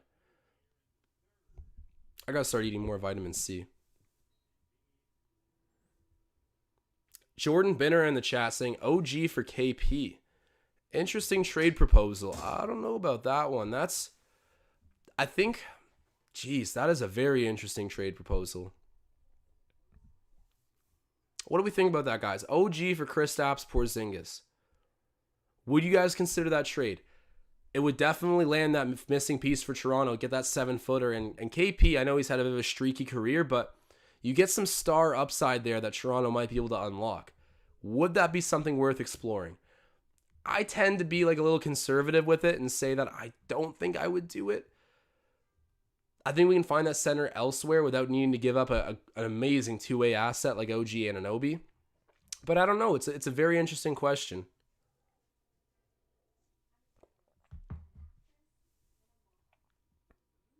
York Baller saying no. Mr. JJ saying nah. I think this trade's probably going to get shut down pretty hard. But I got to say, Jordan, you got me thinking about it. I wouldn't do it, but you got me thinking about it for sure. 6 Canada saying Toronto and New York fans are crazy. They speak what's on their mind. Yeah, no doubt. No doubt. What do they say? New York's got the Black Air Force One energy. The Black AF1s are like Pat Bev type energy. So, they definitely say what's on their mind. And they haven't really had a winning culture as of late. So could you imagine if the Knicks were like some Golden State steady team and then Julius Randle was on their group and playing like that? They might actually do the Philadelphia and try to run him out of the city like what's going on with Ben Simmons. But Toronto is also a pretty upfront place. I know Canadians are very polite, but when it comes to sports, we're just as competitive as the other big hubs in the world. So, we're going to be on our guys, and we've been on Pascal just like New York's been on Randle. I do find that a very, very interesting comparison there between the two. Like I wonder what their 2K overalls are. I would say that Randle and Siakam probably have like an identical 2K overall with very similar skills.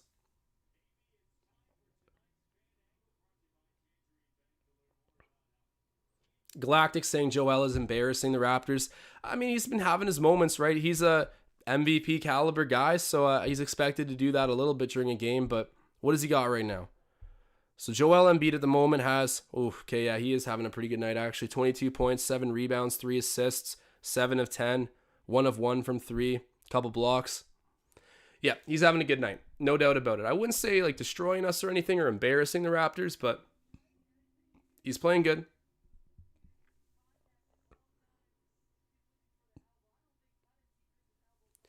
Agent 47 saying, in a perfect world, Masai would be trading for Valanciunas.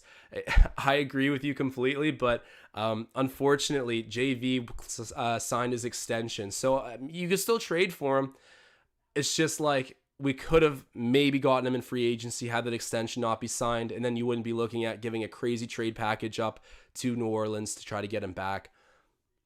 I would love it, but it's unfortunate to think he could have just been a free agent signing and you don't need to give up anybody. If he would even be willing to come back. I guess if you forced him into it via trade, he'd probably embrace the opportunity.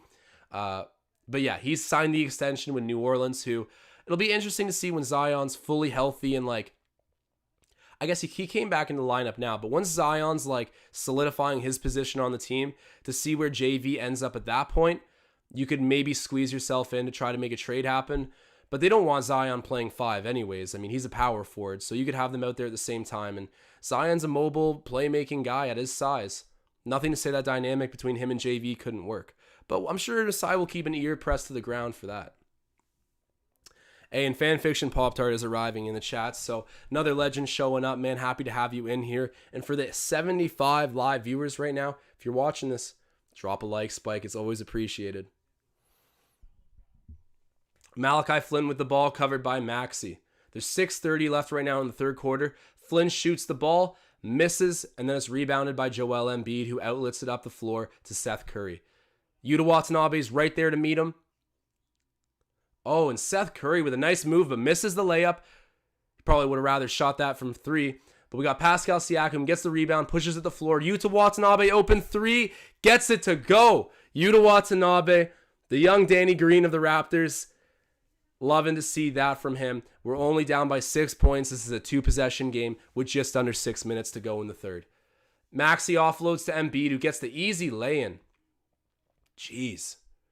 We got to like face guard Embiid at this point. Just let Maxey score the bucket. Don't leave Embiid.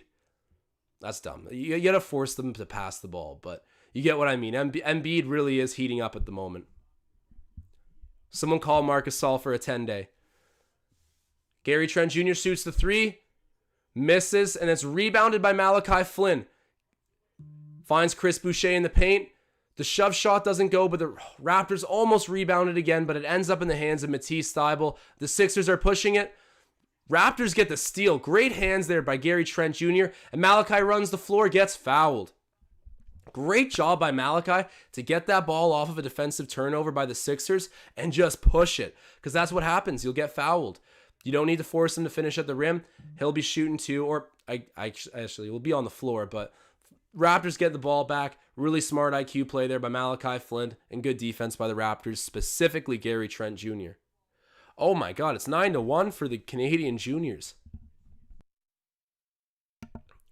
Holy, another goal by McTavish. I'll keep it to basketball, but right now, Canada is eating at World Juniors hockey.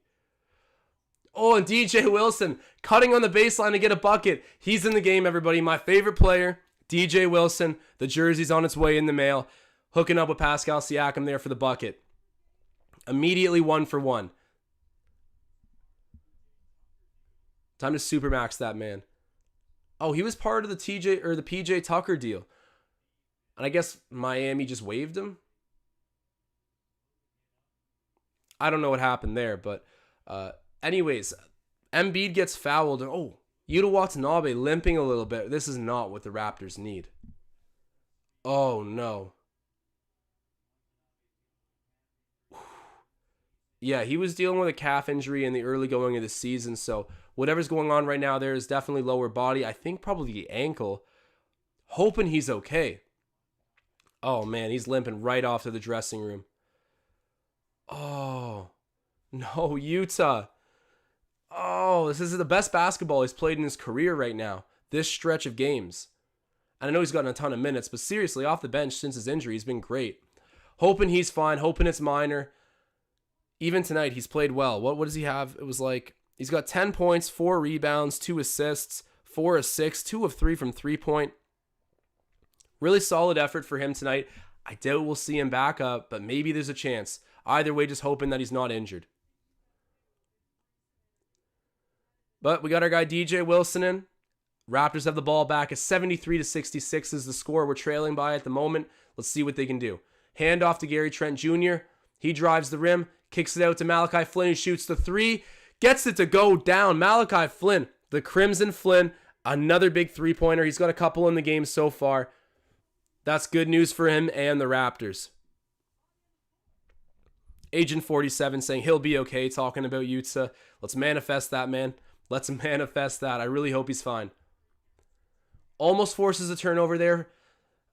Ends up being almost an alley-oop, but DJ Wilson contests the Tobias Harris shot.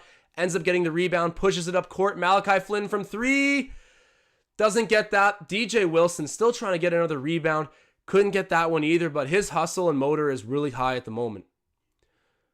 Embiid shoots the 3, misses, and then DJ Wilson gets the ball that was batted out by, who is that? That's Thibault, by Thibault. So Raptors got possession at the moment. Pascal Siakam gives it to Gary Trent. He shoots the deep. Oh, I thought that was almost going to go shooter's bounce and into the bucket, but does not. 73-69 is the score. We're down by 4 points. Embiid is covered by DJ Wilson. They're doubling him. Oh, great double. It doesn't quite work out because Malachi Flynn steps out of bounds, but no, that's actually a textbook way to double. I don't care that he stepped out of bounds. That worked out. You had Joel Embiid going with a head of steam down at DJ Wilson. Malachi Flynn comes around, pickpockets him, ends up stepping out of bounds, but you neutralize the threat, and they'll get the ball back with less time on the clock. Good hustle from Malachi Flynn, man. He's coming alive here in the third quarter, and Tremont Waters checking back into the game for Toronto. ACAT high on DJ Wilson, saying he's earned a roster spot. This DJ guy is bringing the energy. He is. I gotta say, when he came in off the bench for the Bucks, he was memorable. I don't know how to... Oh, DJ Wilson in transition.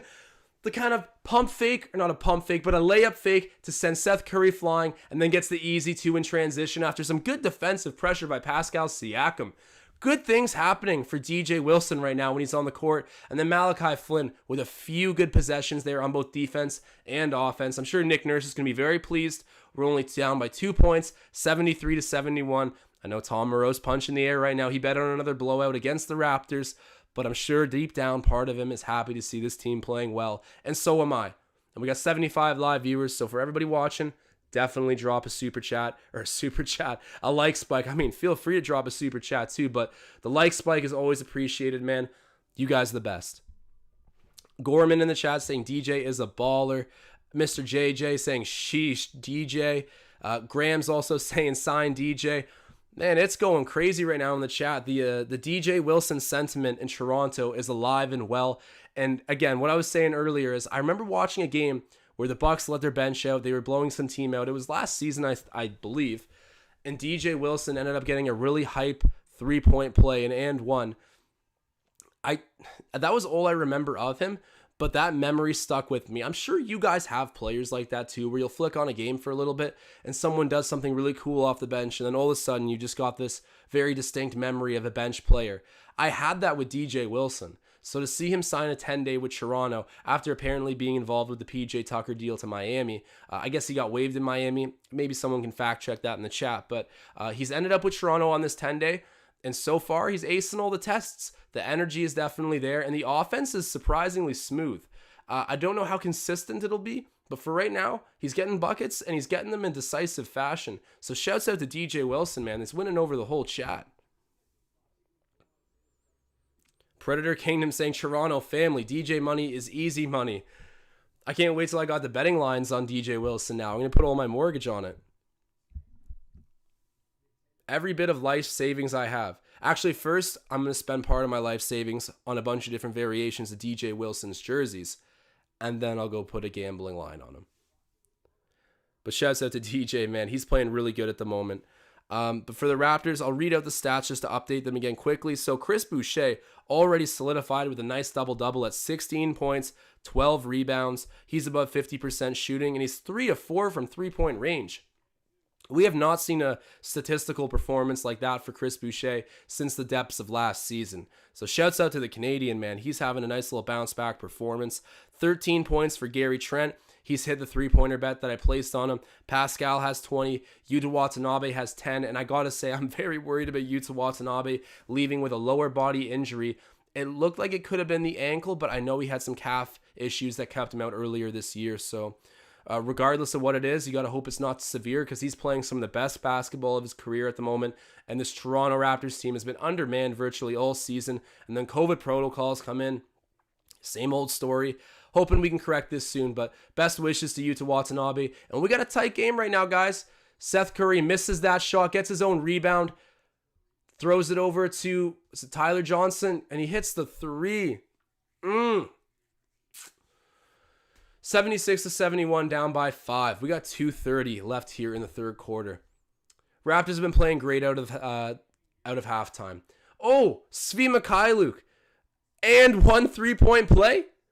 Chalk that up, man. Svi Mikhailuk, I'm always defending him, saying he's got a special skill set. You can't just find shooters like him anywhere. Knocking down a big-time 3 for that Raptors. Wow. Chance for a 4-point play.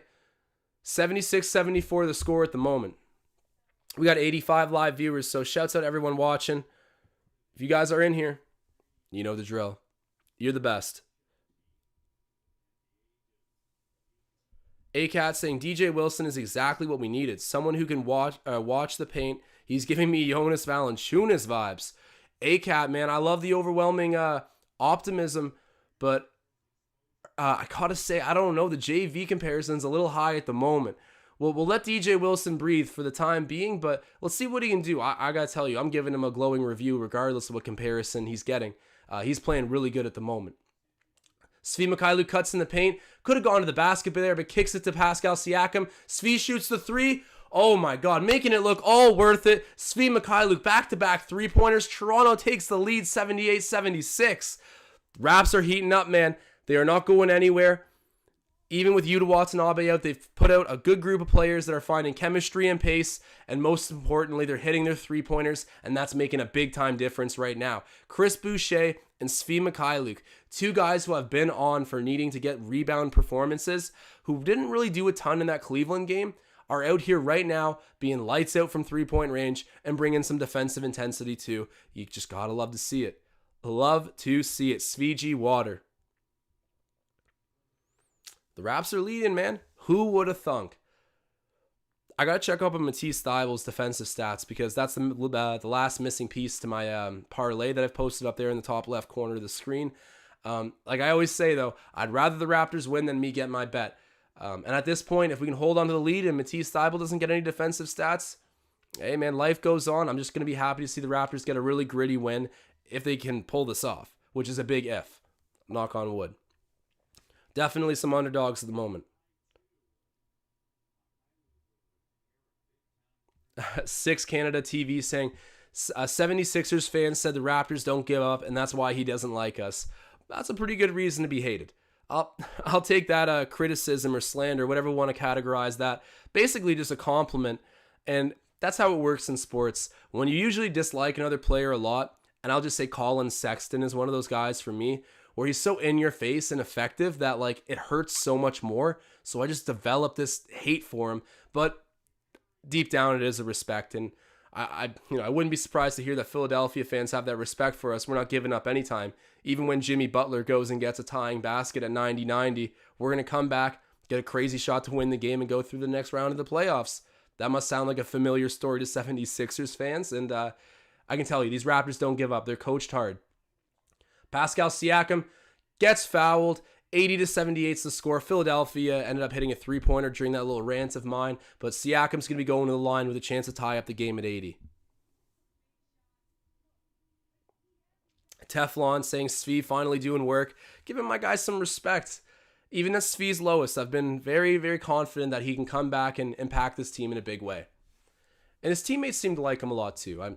This whole team seems to have a very good relationship, but Svi Mikhailuk definitely seems like a high energy, positive dude to have around. Shouts out Svg Water. Gorman saying I hate Colin too, but he's nice. Exactly, man. It's the underlying respect. It's like, I hate facing you. Love to have you on the team. But I'll just leave it at a surface hate for Colin Sexton at the moment. I'm looking at the box score right now. Joel Embiid in 27 minutes has 27 points, 9 rebounds, 3 assists. Ultra efficient too, man. He's being very dominant tonight. But by committee, the Raptors have tried slowing him down. And I think, of course, we haven't stopped him. But to use the word slow down, I think is relatively fair. Even though he's been efficient, I think we've deterred him a fair bit. And Oturu had a couple moments there battling with Embiid that, really showed a little bit of dog on Oturu's side. I think we were all happy to see that. 80-80 is currently the score. Both teams in the bonus, and Seth Curry is going to be shooting 2 at the free throw line for the Philadelphia 76ers. We almost got 100 people in here right now, so if you're watching, drop a like spike. I almost said super chat again. I mean, you guys are welcome too, but a like spike, please. It's always appreciated. And shouts out the 100 people we got watching along right now. Yeah, so Theory in the chat saying, I'm definitely mispronouncing that name. Seems like a French name, but Fontaine in the chat, what was the technical about? I'm not sure, but yeah, a couple moments ago, Seth Curry was just shooting a technical shot. I think after Svi Mikhailuk's and 1 3-pointer. I don't know what happened there either. Of course, I don't have the volume, so the commentators don't justify the calls, and I can't always figure out what's happening, but there was a technical foul laid there. Not entirely sure why, but Philadelphia converts at the free throw line a moment ago with Seth Curry. It's 82-80, and Pascal Siakam's in the paint. That was a bad play there. Ends up turning over the ball to Paul Reed. Curry with the ball. Brings it up for the Sixers. Almost shoots the 3, but throws it down to Niang, to Johnson, to Thibault. I got to check his defensive stats on Matisse quick. Thibault drives, misses. Like, Thibault's got some offensive game. So just to elaborate on what happened there, the Sixers missed a couple shots in a row on the putback. Paul Reed gets fouled. They'll be shooting 2. I think the foul was on DJ Wilson, my favorite player. But basically, what I was saying about Thibault is the defense is like top notch, all NBA level. And the offense is kind of spotty. I see him blow a lot of layups. He's definitely a guy that can't create for himself yet. But on open threes and, run out layups, he's definitely money.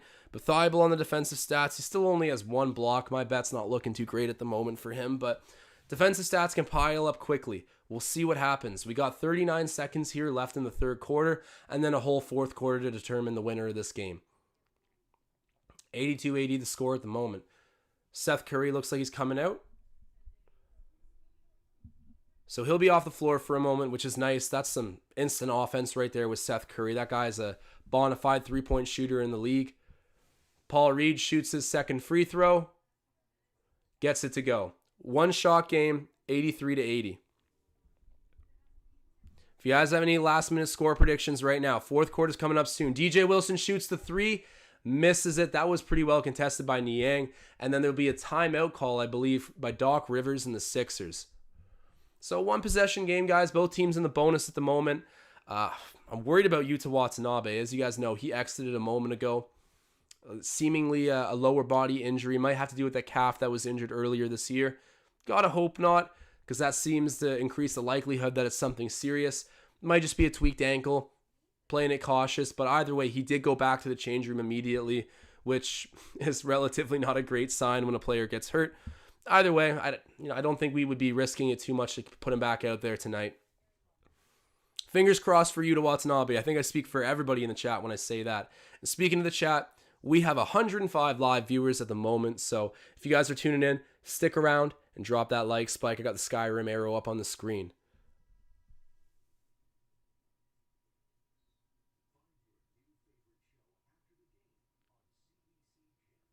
So people going after the refs right there, I guess it kind of flew over my head. They're saying Reed should have gotten a foul for that over the back on DJ Wilson. Teflon saying refs hate the Raps. It's always Raptors Nation versus the referees. Every single time. There's no pleasing how how competitive Raptors fans are. It always seems to stand out to us that we don't get calls. And I think because we don't have any like super bona fide all-star players, that's why we don't get the benefit of the whistle quite as much. That's just how the NBA operates. I even noticed that when Kawhi was here, we got better calls with the whistle. But right now, We're the grit and grind. We're getting it out of the mud, building our way back up to contending, and the refs have been hard on us at times. The refs were brutal, I feel like, during the DeRozan-Lowry era. Like, that era of them going on playoff runs, that was a really rough time with the officials, I believe. And I think that's because DeMar DeRozan plays one of those games where I don't want to say you're dependent on getting to the foul strip, or the foul stripe, free throw stripe, whatever you want to call it. He is very dependent on getting points at the line. And, if you're not getting those calls consistently, it's going to throw off your entire performance. And he's crafty with getting fouled, like very crafty, and not dependent on getting fouled at 3 either. So, it definitely seemed to stand out during that era of basketball in Toronto that the refs were a little bit lackluster, but I haven't noticed it too much tonight. People saying that that one shot on Paul Reed should have been called down as an over the back on DJ Wilson, though. Hey, and Utah is back on the court. As Tom Moreau says, Christmas saved. That was on my wish list, was health for Yuta Watanabe, and that's what Santa delivered. He's back out there. That's a great sign for this Raptors team, and he's had a very good night so far too. 85-80 the score, 15.3 seconds left in the third quarter. Here comes up the final shot of this quarter. Pascal Siakam has it in his hands. Let's see what happens. I'm going to put on the premature flames. It's very rare I do this, but I got a feeling. Gary Trent Jr. drives. Gets fouled. All right, gets fouled. We're in the bonus. We're shooting 2. Missed the layup, but that's okay. 3.6 left on the clock. Gary Trent Jr. is going to be shooting 2 at the line, trying to bring this back to a 1-possession game, and then the Sixers will get the ball back with 3.6 left on the clock. Predator Kingdom saying Gary Trent Jr. and Siakam just rusty. Oh, speaking of that, Gary Trent Jr. missing his first free throw. Predator Kingdom, you got to be right then. When a player just comes back, they got to get rid of the rust first, but Siakam's been playing well tonight with 20-plus points. That first quarter for him was ultra efficient too. That first quarter did not look like a player who was rusty for either of those guys, really. They came out hot.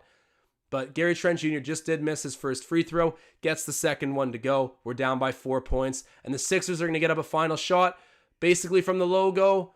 Missing that off the glass is Tyrese Maxey. We got a close game going into the fourth quarter, folks. Stick around. This one, the Raptors are undermanned, but they are very much so in this and looking for a win on home court. You don't want to go anywhere, guys. I'm going to do a score prediction for this quarter.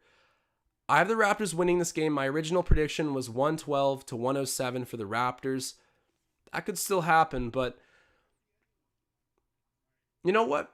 No, I'm gonna stick to my score prediction. As much as I could hedge my bets here with another one, I'm gonna say 112-107 Raptors W. I mean, that'll require some crazy lockdown defense right now from Toronto, but it is possible.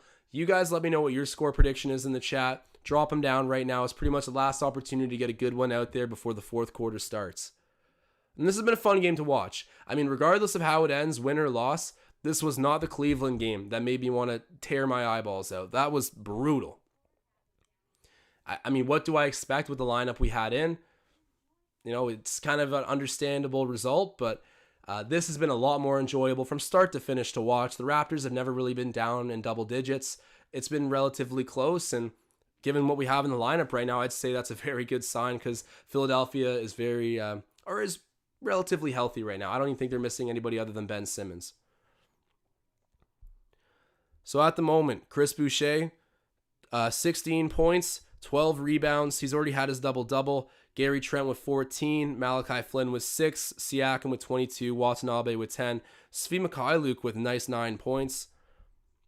I've been a big fan of his game. Kind of in the second half of his playing time tonight, he's looked good, 2 of 3 from 3-point range. He's got a steal as well.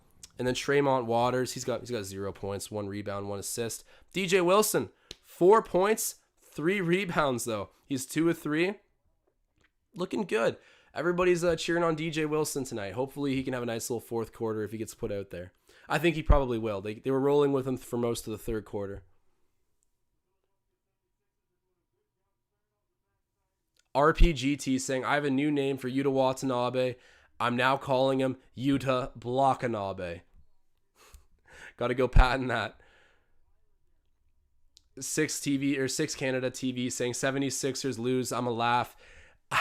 I'm going to be laughing too, but it's going to be one of those things where it's like, I never want to rub it in the opposing team's face, but if we're winning with this roster out there, like things are feeling pretty nice on the Toronto side of things. Yuta Watanabe covering Tyler Johnson. Johnson with the handles, trying to lose Yuta, but he stays right there. Tyler Johnson was an interesting depth piece on the Nets. I noticed him that year we swept them. Bucket for the 76ers there. Korkmaz with the floater down the lane. 87 to 81. We're down by 6. Malachi Flynn, he had a good little stretch of play there. Hopefully he can get into it. Gary Trent Jr. shoots the 3, misses it. Raptors bat around the rebound, but it's ultimately corralled by Korkmaz, who brings it over half for the 76ers. And we got 83 people in here. Drop the like spike if you guys are watching.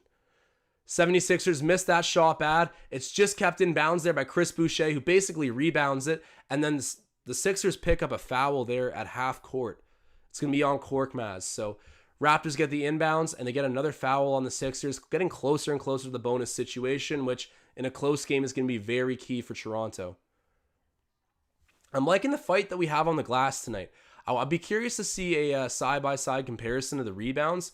I mean, I could find one on the box score, but one thing's for certain. The Raptors have been fighting to get those rebounds, and they've been all over the glass.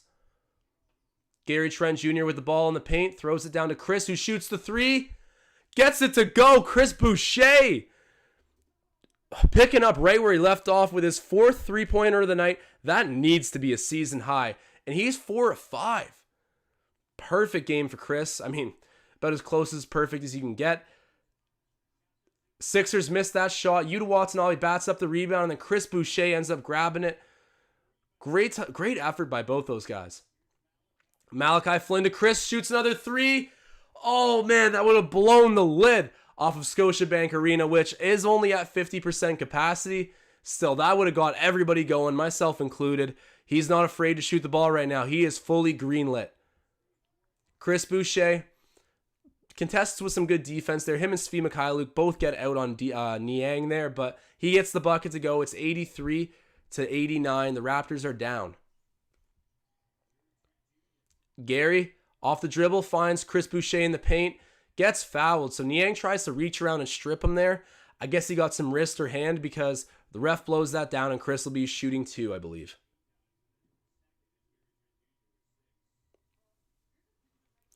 RPGT saying, why does Tyler Johnson look like Sabretooth from the Wolverine origin movie?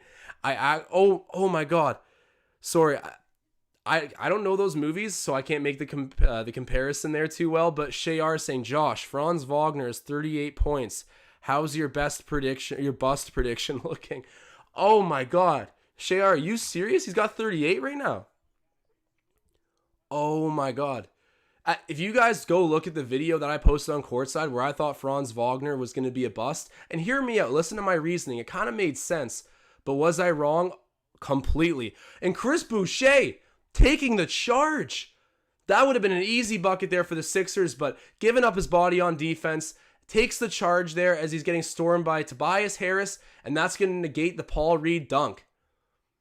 Amazing. Tobias Harris not happy. I'm sure Doc Rivers is losing his mind, but good job for Chris Boucher stepping in there and taking the charge. Making winning plays at the moment. He's got 18 and 14. This is looking like a Chris Boucher stat line of old. I love it. I love it. I love it. Malachi Flynn chopping him up, takes the 3. Doesn't get that. Yuta Watanabe fights for the board. Him and Boucher are all over the glass right now. They don't get it that time, but I'm respecting and loving this hustle. Niang shoots the 3. Please don't hit that. He hits it. Ugh.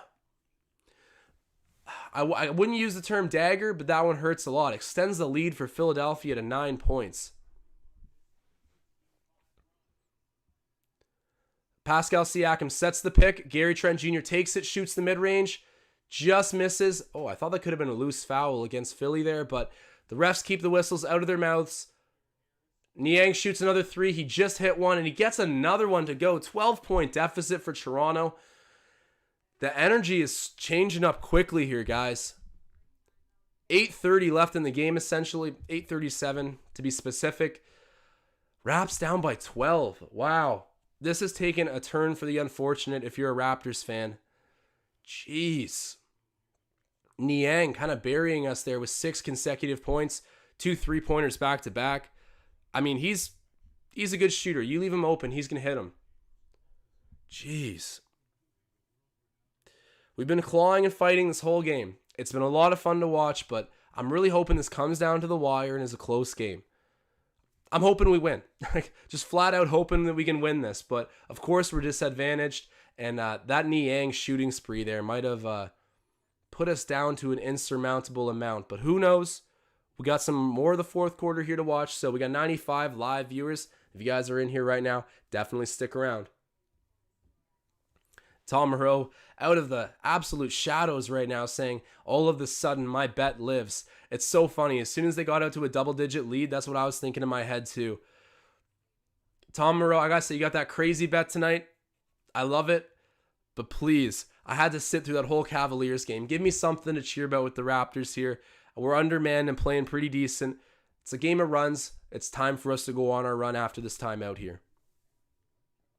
Dark Illusion saying we fell apart, bro. For a moment there, we definitely did. But Niang hitting 2 threes back-to-back is just tough news. Bruin to Blues saying, I'm not happy with being a Celtics fan right now. Jason Tatum in his protocol and not playing 48 minutes.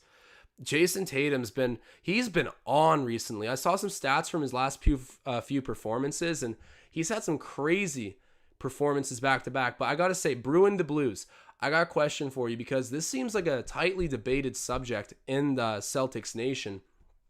If you could hold on to one player, is it Tatum or Jaylen Brown? Because everybody, of course, most people are going to say Tatum. Like, he's got sort of like the sexier game, right? He shoots really deep threes. He's a monster in stature, can get some highlight dunks. But Jaylen Brown quietly does a little bit more some nights. And I've heard some fans say that they would rather keep JB over Tatum. So what do you think? I'm curious to hear what you got to say. Ramaz saying, honestly, Masai should trade Malachi Flynn for Kira Lewis from the Pelicans. Interesting. Yeah, I don't know too much about Kira Lewis's game. I know that he was drafted the same year as Malachi, I believe, though, because I heard a lot of rumbling about him as a prospect. I think he got drafted a little bit earlier than Malachi did. But if he's doing well with Philadelphia, I almost said. If he's doing well with New Orleans, then yeah, maybe Masai would check up on him. But I'm a Malachi Flynn fan. I think he's got some great game. Bit of an older prospect, but let's see what the Raptors can do with Malachi. If the right deal pops up, it pops up, but I'm a holdout being a Flynn fan. Gary Trent Jr. in the paint. Doesn't get it to go, but Pascal Siakam doing the right thing, following the play, gets the cleanup bucket off of the rebound there. It's back to a 10-point deficit. Let's see where this thing can go. It's a game of runs. The Raptors are due. Korkmaz throws it down to Niang, who just buried us from the three-point line. He throws it out to Tobias Harris. Yuta Watanabe fouling him. He misses the shot. He's going to be shooting 2, though. Like, is anyone else noticing that the Sixers offense is just sort of cutting on the baseline and whipping the ball out to the corners to shoot corner threes and then pump faking, cutting back in? It's like a revolving rotation on the baseline. I mean, they got a lot of size, so it kind of makes sense. And even their biggest guy in Joel Embiid can shoot threes. So it's not necessarily a bad system to play, but it's really sticking out to me right now. DJ Wilson checking back into the game right now for the Raptors. And we got 77 live viewers in here. If you guys are watching along, drop a like spike. It's always appreciated. Tom Moreau saying, if we're going to lose, I just want to break even financially. Is that so much to ask for? Tom, if this deficit keeps building this late into the fourth, then I'll hop right on your bandwagon. But right now it's too close for me to agree. But I get what you mean. DJ Wilson inbounds it to Malachi Flynn, who's covered by Maxey. DJ Wilson with the moving pick on his way up the court, helping out his teammates any way he can.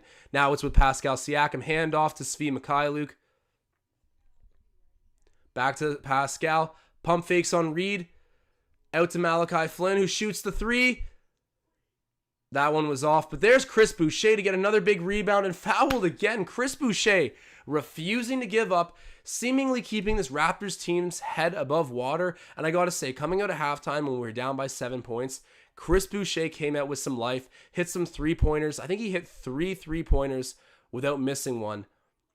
I think he actually hit 4 3-pointers without missing one. Either way, it came out in the second half and really helped cut into that deficit that we were going into halftime with and keep the Raptors rolling as the Sixers were scoring themselves.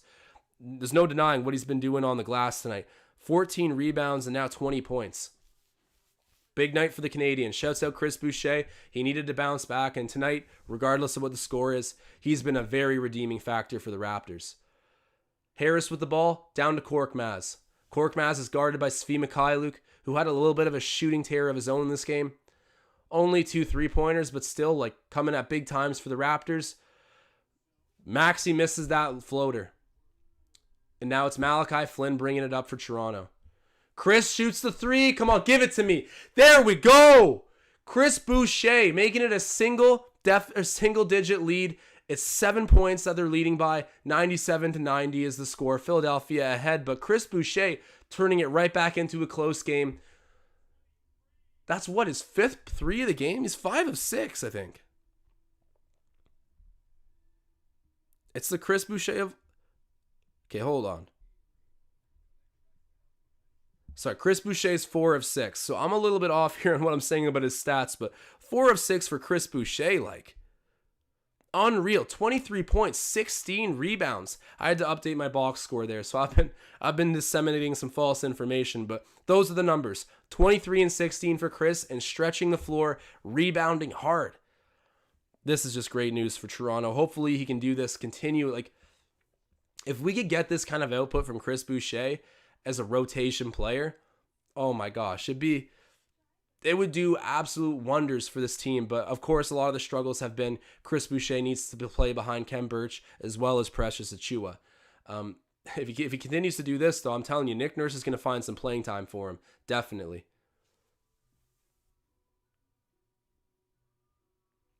And then Loyal's in the chat saying the Mary Brown's chicken curse is over. Chris Boucher is shooting his way out of that curse as we speak. And we got 95 live viewers at the moment. I'm going to throw up the Sky Romero as I always do. And we have Yuta in the chat saying, Trey Bucket, Boucher, bonjour. Boucher must have watched Chev's video, LOL. See, I don't follow NBA Chev. I really should.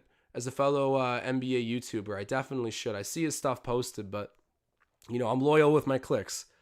I'm not clicking on any Luca Rosano videos. I'm not clicking on any NBA Chef videos. It's straight to the Raptors Digest every time. And we nearly got 100 people in here right now, so don't go anywhere, man. It's a tight game. Down by 7 points. Chris Boucher's come to life. Gary Trent Jr., as you can see, he hasn't had the best game at all. He's, 4 of 19. Dear God. But from 3-point range, he's 3 of 11, so that's even getting ugly now too. But he started off 3 of 6 from 3-point range, and as you can see, I did bet on Gary Trent Jr. to make at least 3, so that's cashed that part of my bet. And then on the 76ers side of things, I hate to admit it, but I did put a defensive stats bet on Matisse Thybulle. I thought we were going to have more bench players in, but Nick Nurse has confidently rode the starters pretty much all night. So for defensive stats, Matisse Thybulle, he still only has 1 block. Weird. That's an anomaly for him. He's made some good defensive plays that didn't necessarily show up. At one point, I think he picked Pascal's pocket, ended up hitting it off of his pants. It went out off of him out of bounds. So even though it was like a steal caliber play, he's not going to get the credit for it. Either way, I'd rather see the Raptors win, and right now we have a chance to do that. So, hey, Thybulle, chill out. We don't need your defensive stats anymore. I just want to see a Raptors W. Pascal Siakam brings it up court right now for Toronto. Over to Malachi Flynn, who's covered by Maxey, and back to Siakam.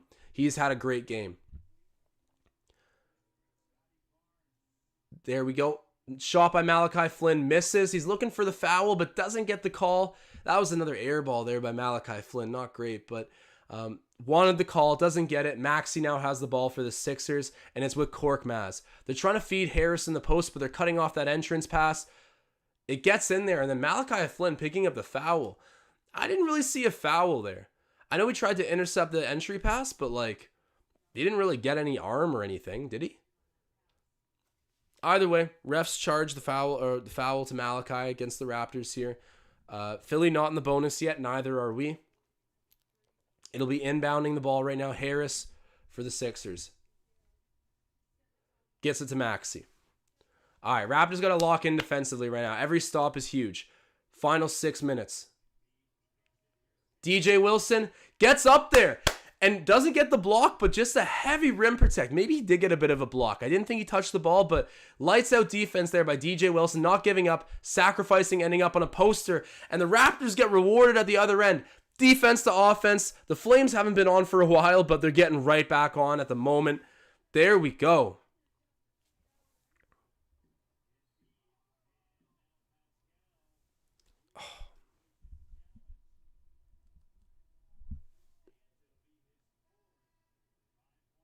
Pascal Siakam ends up fouling Embiid, I believe. So his 4th foul. Let's see what happens. Yeah, comes over and fouls Embiid. You know what? I think Pascal might have got old ball there. He did. He 100% did. Oh, man. Yeah, replay that. Do we not have our coach's challenge? Okay, either way, it doesn't send Embiid to the line. Sixers hold on to the ball here. You got to get a stop. You need it. Oh, Maxey misses. Perfect. I thought that was going down. He had a nice little floater. Back out in transition, Gary Trent Jr. And then Chris Boucher following up with the rebound putback. It's a 3-point game, folks. 1 shot away from tying it. The Raptors are alive and well. Don't go anywhere. Tom Moreau, I know you're punching the air right now, but this is fun to see the Raptors rally back like this, undermanned, against a pretty healthy 76ers team. And DJ Wilson, he started off getting old ball there, sort of turned into a foul, but the point of contact was pretty good there for DJ Wilson.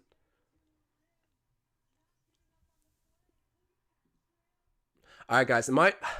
Normally I have my computer plugged in this whole time. I did not bring up my charger with me tonight, though, just for some boneheaded reason. My laptop's at 5%. This game has a little bit of life in it. I'm going to need to put this stream on pause. Stay in here. I'm just going to put it on the loading screen and get my charger. 1 second.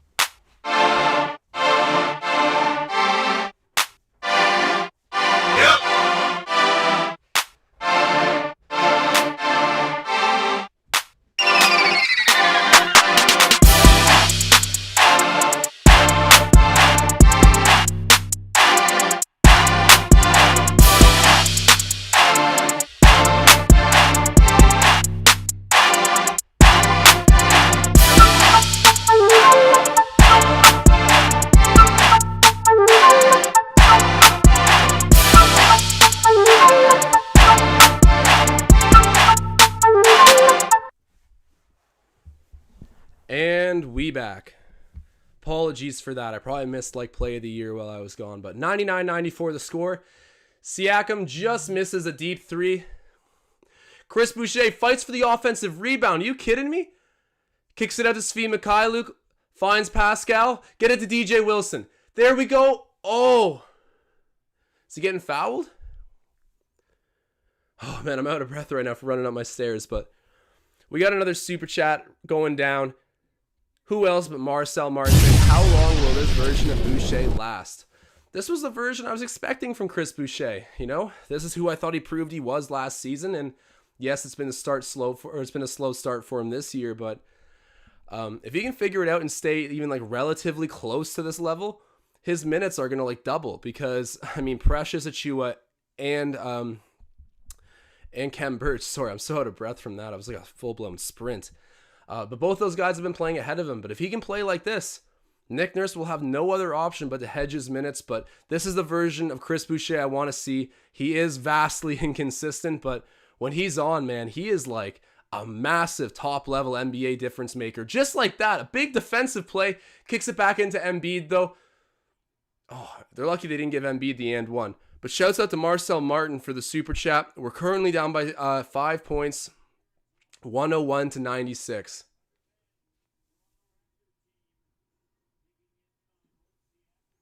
Siakam squares up Tobias Harris.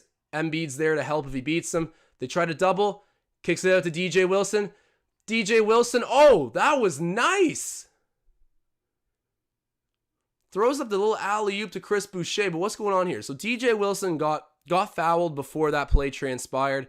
But hooking up with Chris Boucher in the front court there for the easy bucket, or what would have been. Instead, we're going to have DJ Wilson shooting too. Man, even in the clutch here with 4 minutes 15 seconds left to go in a very close game, DJ Wilson continuing to play well. I got to give my man DJ, my favorite player, the Flames. I know we just missed the first free throw. That kind of sucks, but hyping it up, manifesting a good result here for the Raptors. They've been fighting and clawing back all night long.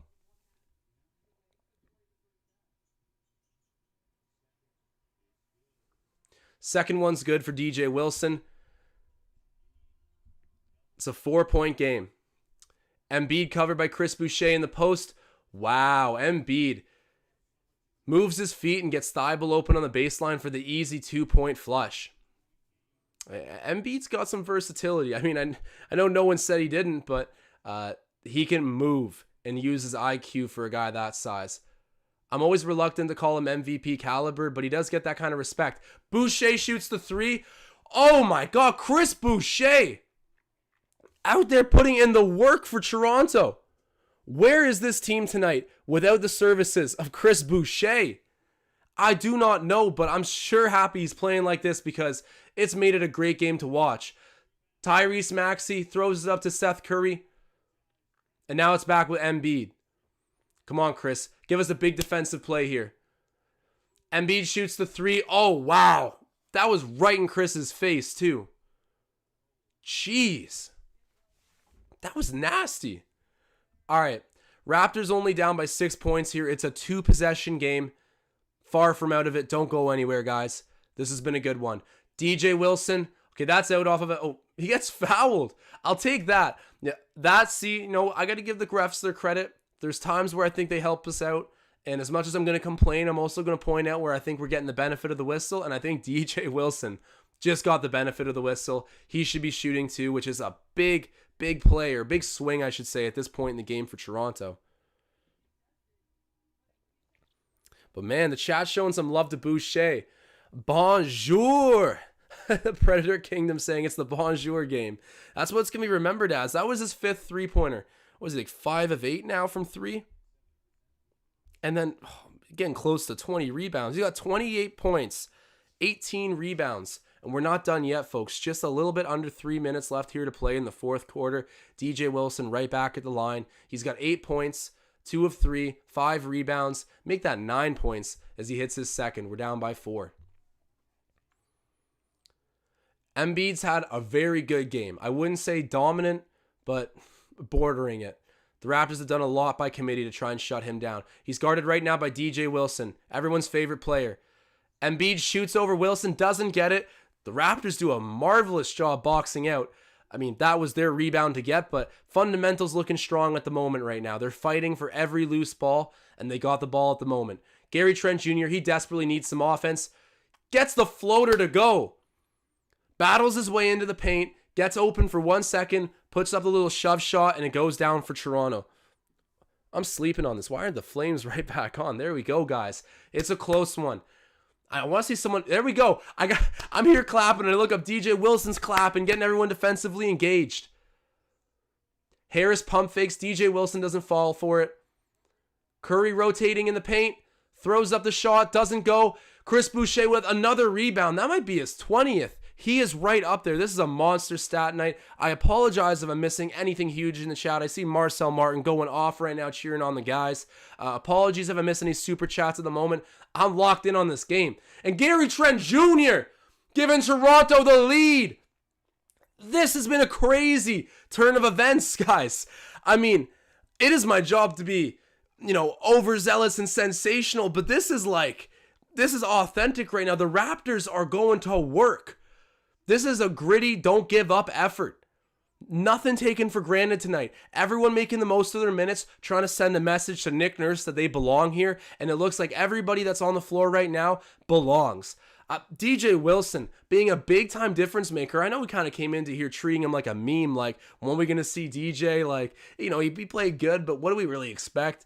And then he comes right back in and makes an impact in what could be a winning effort tonight. Knock on wood. Shouts out to DJ Wilson and Chris Boucher revenge game. And I'll call it revenge against his past, which has been very bad so far recently. He's righting the wrongs at the moment. What does he have? Let me read out the stat line. I've read it out a bunch of times in the past little bit, but 28 points, 19 rebounds, 5 of 7 from 3 with a steal and 2 blocks. Hasn't turned over the ball once. And he's got 4 personal fouls. But hey, he also has the assignment of Joel Embiid in the paint. So shouts out to Chris Boucher, man. And if you guys are watching right now, we got 120 live viewers. Drop a like spike. It's always appreciated. The whole chat all over TJ Wilson right now. But Teflon coming in with the facts saying we need to stop Embiid now. That is the big time key. As I said, Embiid hasn't been dominant, but pretty much as close as dominant as you can, or pretty much as close as you can get to dominant. The Raptors have done a good job battling to slow him down, but he still has what? Joel Embiid has 34 points, 10 rebounds, 4 assists. But the Raptors are here late in the game, within the final couple minutes, leading. Don't sleep on this group, man. They're on home court. Defend the North. Let's get it going. Harris is inbounding the ball right now for the Sixers. He gets it to Curry. Harris is covered by Pascal, and they're trying to get the ball down low to Embiid, who's covered by DJ Wilson. They're doubling immediately. They get it out of Embiid's hands. Now it's back to Curry. The defense for the Raptors right now is absolutely swarming. Great stuff. They're collapsing on Harris. No. You 100% need to replay that. Challenge it right now. Okay, I know there's a chance he might have gotten his arm here, but it's close, and this is the point where you need to challenge. Yeah, I don't know. Maybe he grazed him with his arm a little bit, but that was just straight up defense. Chris Boucher, regardless of what this call is, making a big-time defensive effort to contest the Tobias Harris shot and ultimately leaving it up in the arms of the refs right now to what they're going to call, but a good chance I think this could be overturned and we're going to go to a jump ball, which I think for the Raptors right now would be a key possession to retain. Wow. Inspired basketball. No other way to put it, guys. No other way to put it. And Marcel Martin, he's saying, no foul, all ball. In my opinion, there wasn't anything there. He just went up straight, and Tobias Harris missed the shot. It does look like maybe Tobias's face. No, there was no contact whatsoever. The arms did not touch down. Neither did the hands on Tobias. That's some garbage. That is some garbage. Chris's feet were moving for the most part. Didn't cut him off or obstruct the offensive movement. I'm no official, but I think you have enough evidence to overturn. I know that the call on the floor usually stands. You need conclusive evidence to overturn. Based on that replay, I think it's conclusively a clean defensive play. So that technically means the Raptors will be going for a jump ball. Control the things you can control, and that's what the Raptors are doing right now. We'll see what the refs say, but very proud of this undermanned Raptors squad at the moment. Just piecing it together against a healthy 76ers team, which is a winning team, and just defending home court. That's what it feels like. We're playing with a sense of purpose tonight, and guys want to get playing time.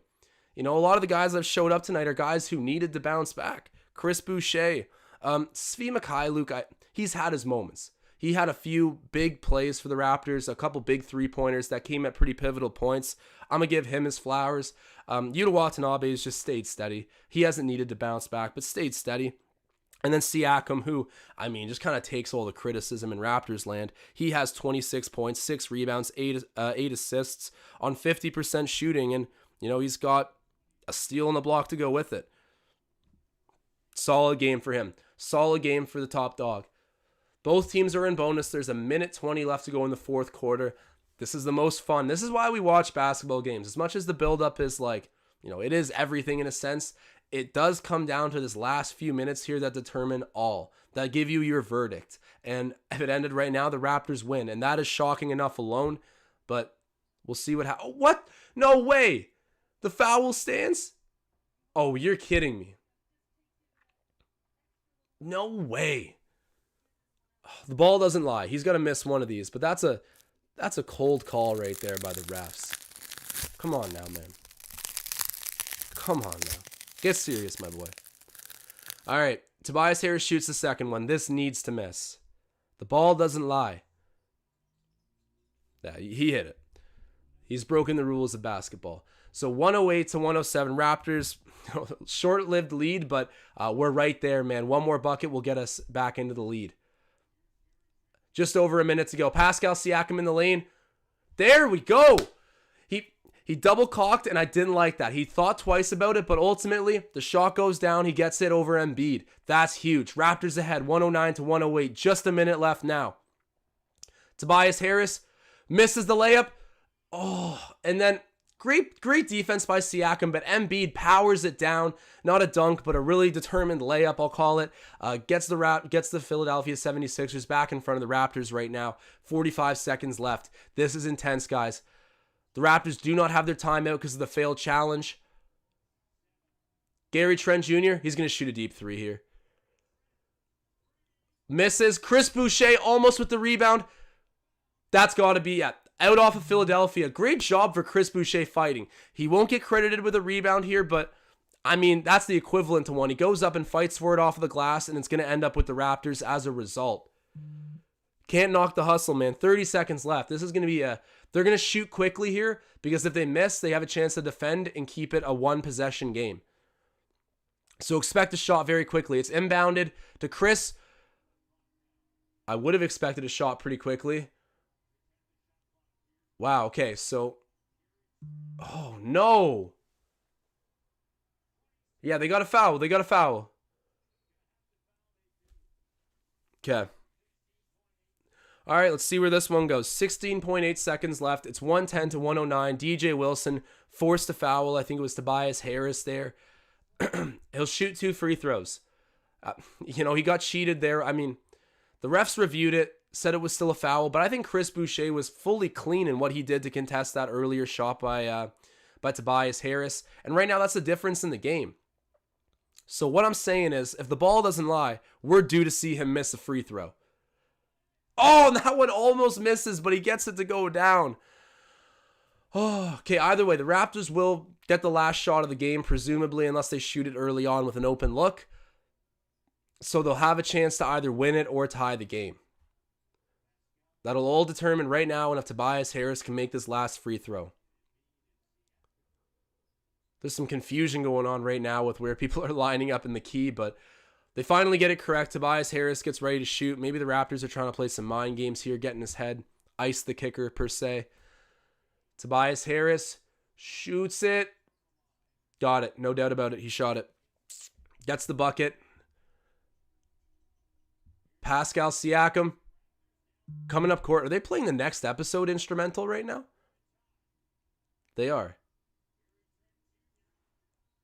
Oh, wow.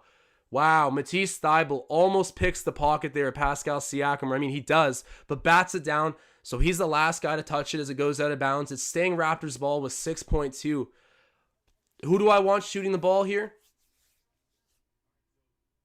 All right, so I take that back. The Raptors did lose a timeout because... Is that Doc who called the timeout? Either way, there's going to be a stoppage of play. Nick Nurse will get to talk to his guys, and they're going to review what kind of shot they're looking for here. I want to say Gary Trent Jr. shoots it.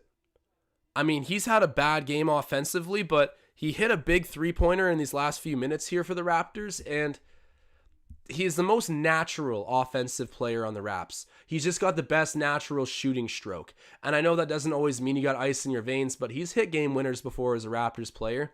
I like Pascal's game tonight, but I don't really enjoy when Pascal takes the game winners or the game-tying shots. I don't think Pascal's the final shot kind of guy. Fred VanVleet can be, but he's not even in tonight. I think Gary Trent Jr. should be the guy to shoot this. I could live with Chris Boucher chucking up a shot as well, but you put it in the chat. Who do you guys think shoots it? Let's see the replay. Oh, no. It did go off Pascal's shoe. No. Oh, and you know what sucks about that is that's the second time this game that Matisse Thybulle has hit the ball out of a Raptors player's hands, and it's deflected off the player and out of bounds. So really the equivalent to a steal, but he hasn't gotten credit for them, so I would have hit that bet on Matisse Thybulle, but instead I just get the same implications as if he had stolen the ball without the official box score credit to hit my bet. This is overall ugly. Double lose, and the Raptors lose the challenge, or the Sixers win the challenge, I believe. Yeah, they win the challenge. Niang will be inbounding the ball. It did go off of Pascal's shoe. I mean, love it or hate it, that's the right call. This is sad. I wish I had like a rain pouring down animation. I got to get that. Like, it's a real depressing vibe in here. That sucks. All right, let's see what happens. Final 7 seconds. They get it into Harris, who's immediately fouled there by Gary Trent Jr. If Tobias Harris can go ahead and miss both these free throws, then we got ourselves a game, but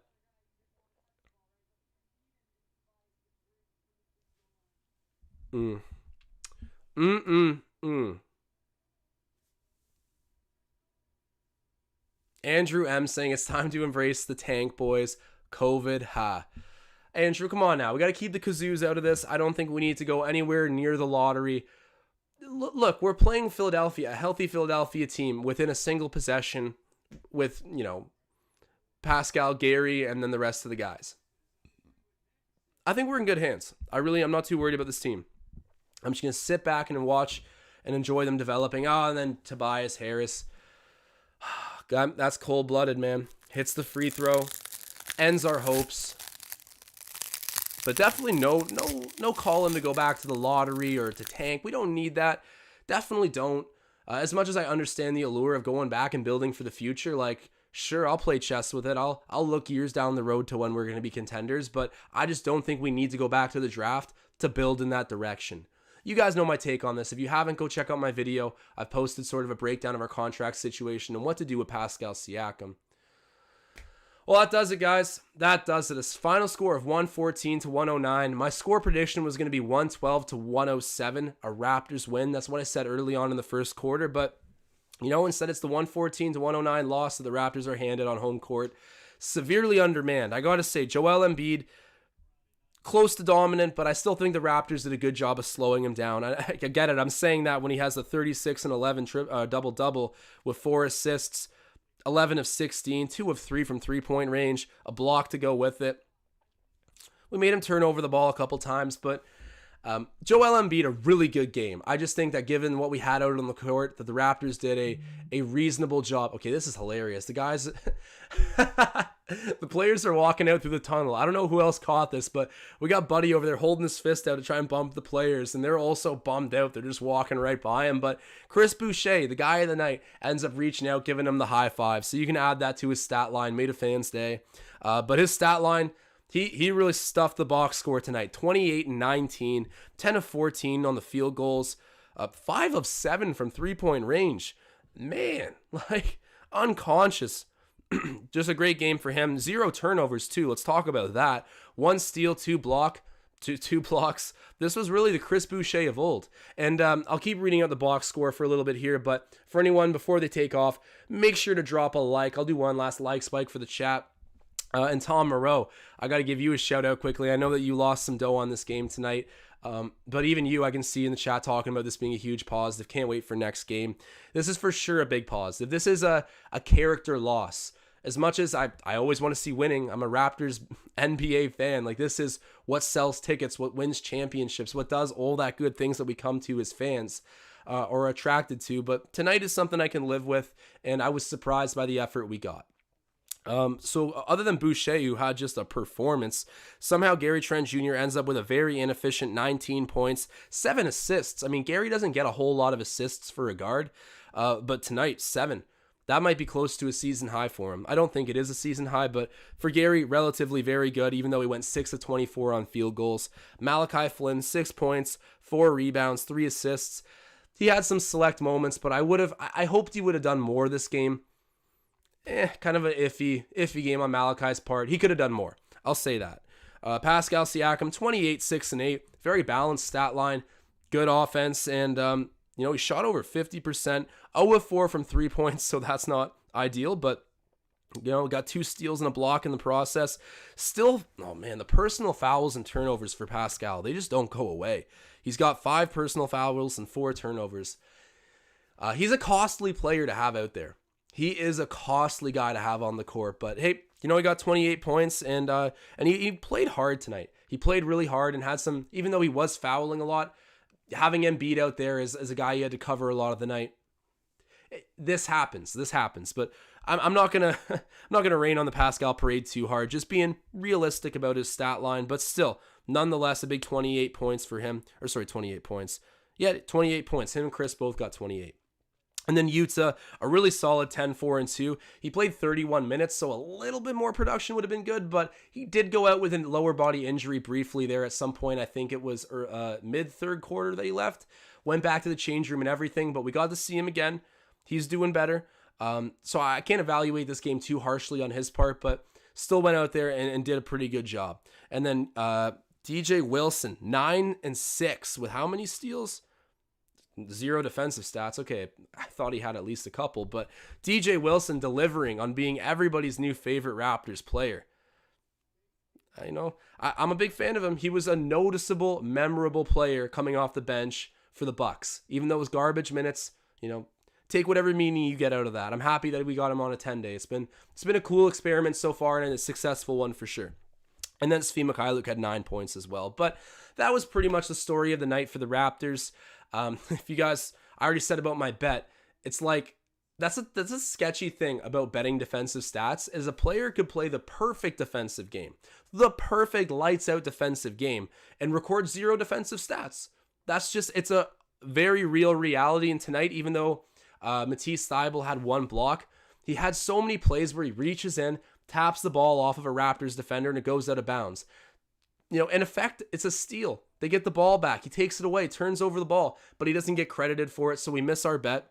Let me double check that we've missed our bet. I'm pretty sure we have. Yeah, only 1 block credited to Matisse Thybulle. It's very rare that I'll bet on an opposing player, but I thought that was easy money tonight, but it ends up being the pick that cost me. If you guys are interested in checking out my picks, always look at Twitter pregame. And look at this. Everybody in the chat talking about how they want to see DJ Wilson get a new contract from the Raptors, keep him around for a little longer than just this 10-day one. And it's funny, I think it was Marcel Martin that said, it's so Raptors to have a guy come on a 10-day and just, fall in love with him to the point where, it doesn't make sense to sign him, but we all just are cheering for him so hard that we want to get that contract in his hands.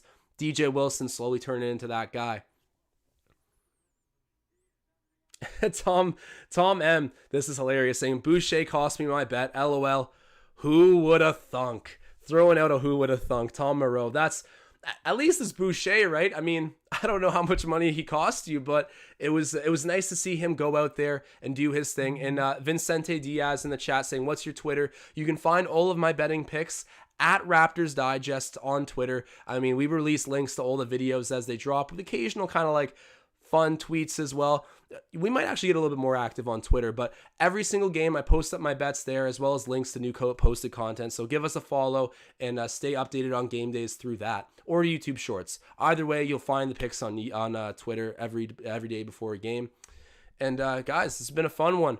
114 to 109. It's rare that I feel in this high spirits after a double loss on the Raptors scoreboard, as well as my bets. But tonight was a lot of fun, and if I'm going to lose a bet, at least I bet losing on a opposing player. I guess it kind of serves me right. But guys, tonight was a lot of fun. As per usual, you guys make this the production that it is. I apologize if I missed any chats. I'm going to scroll through and make sure I didn't miss like a super chat or something. I think we're good. But guys, I was locked in there in the final frames of the game. I really got to enjoy the highs and lows of that game. And there was a few different ones, but they rallied late, showed a whole lot of character. And, it wasn't the perfect outcome, of course, but I'm sure Nick Nurse can live with what happened out there and give his guys some kudos. So I'm excited to see you all again for our next game, which will be at what point? Let me see here. The Raptors play again they're playing the Clippers Friday, 7:30 p.m. Be there or be square. See you guys in the chat. In the meantime, I'm signing off.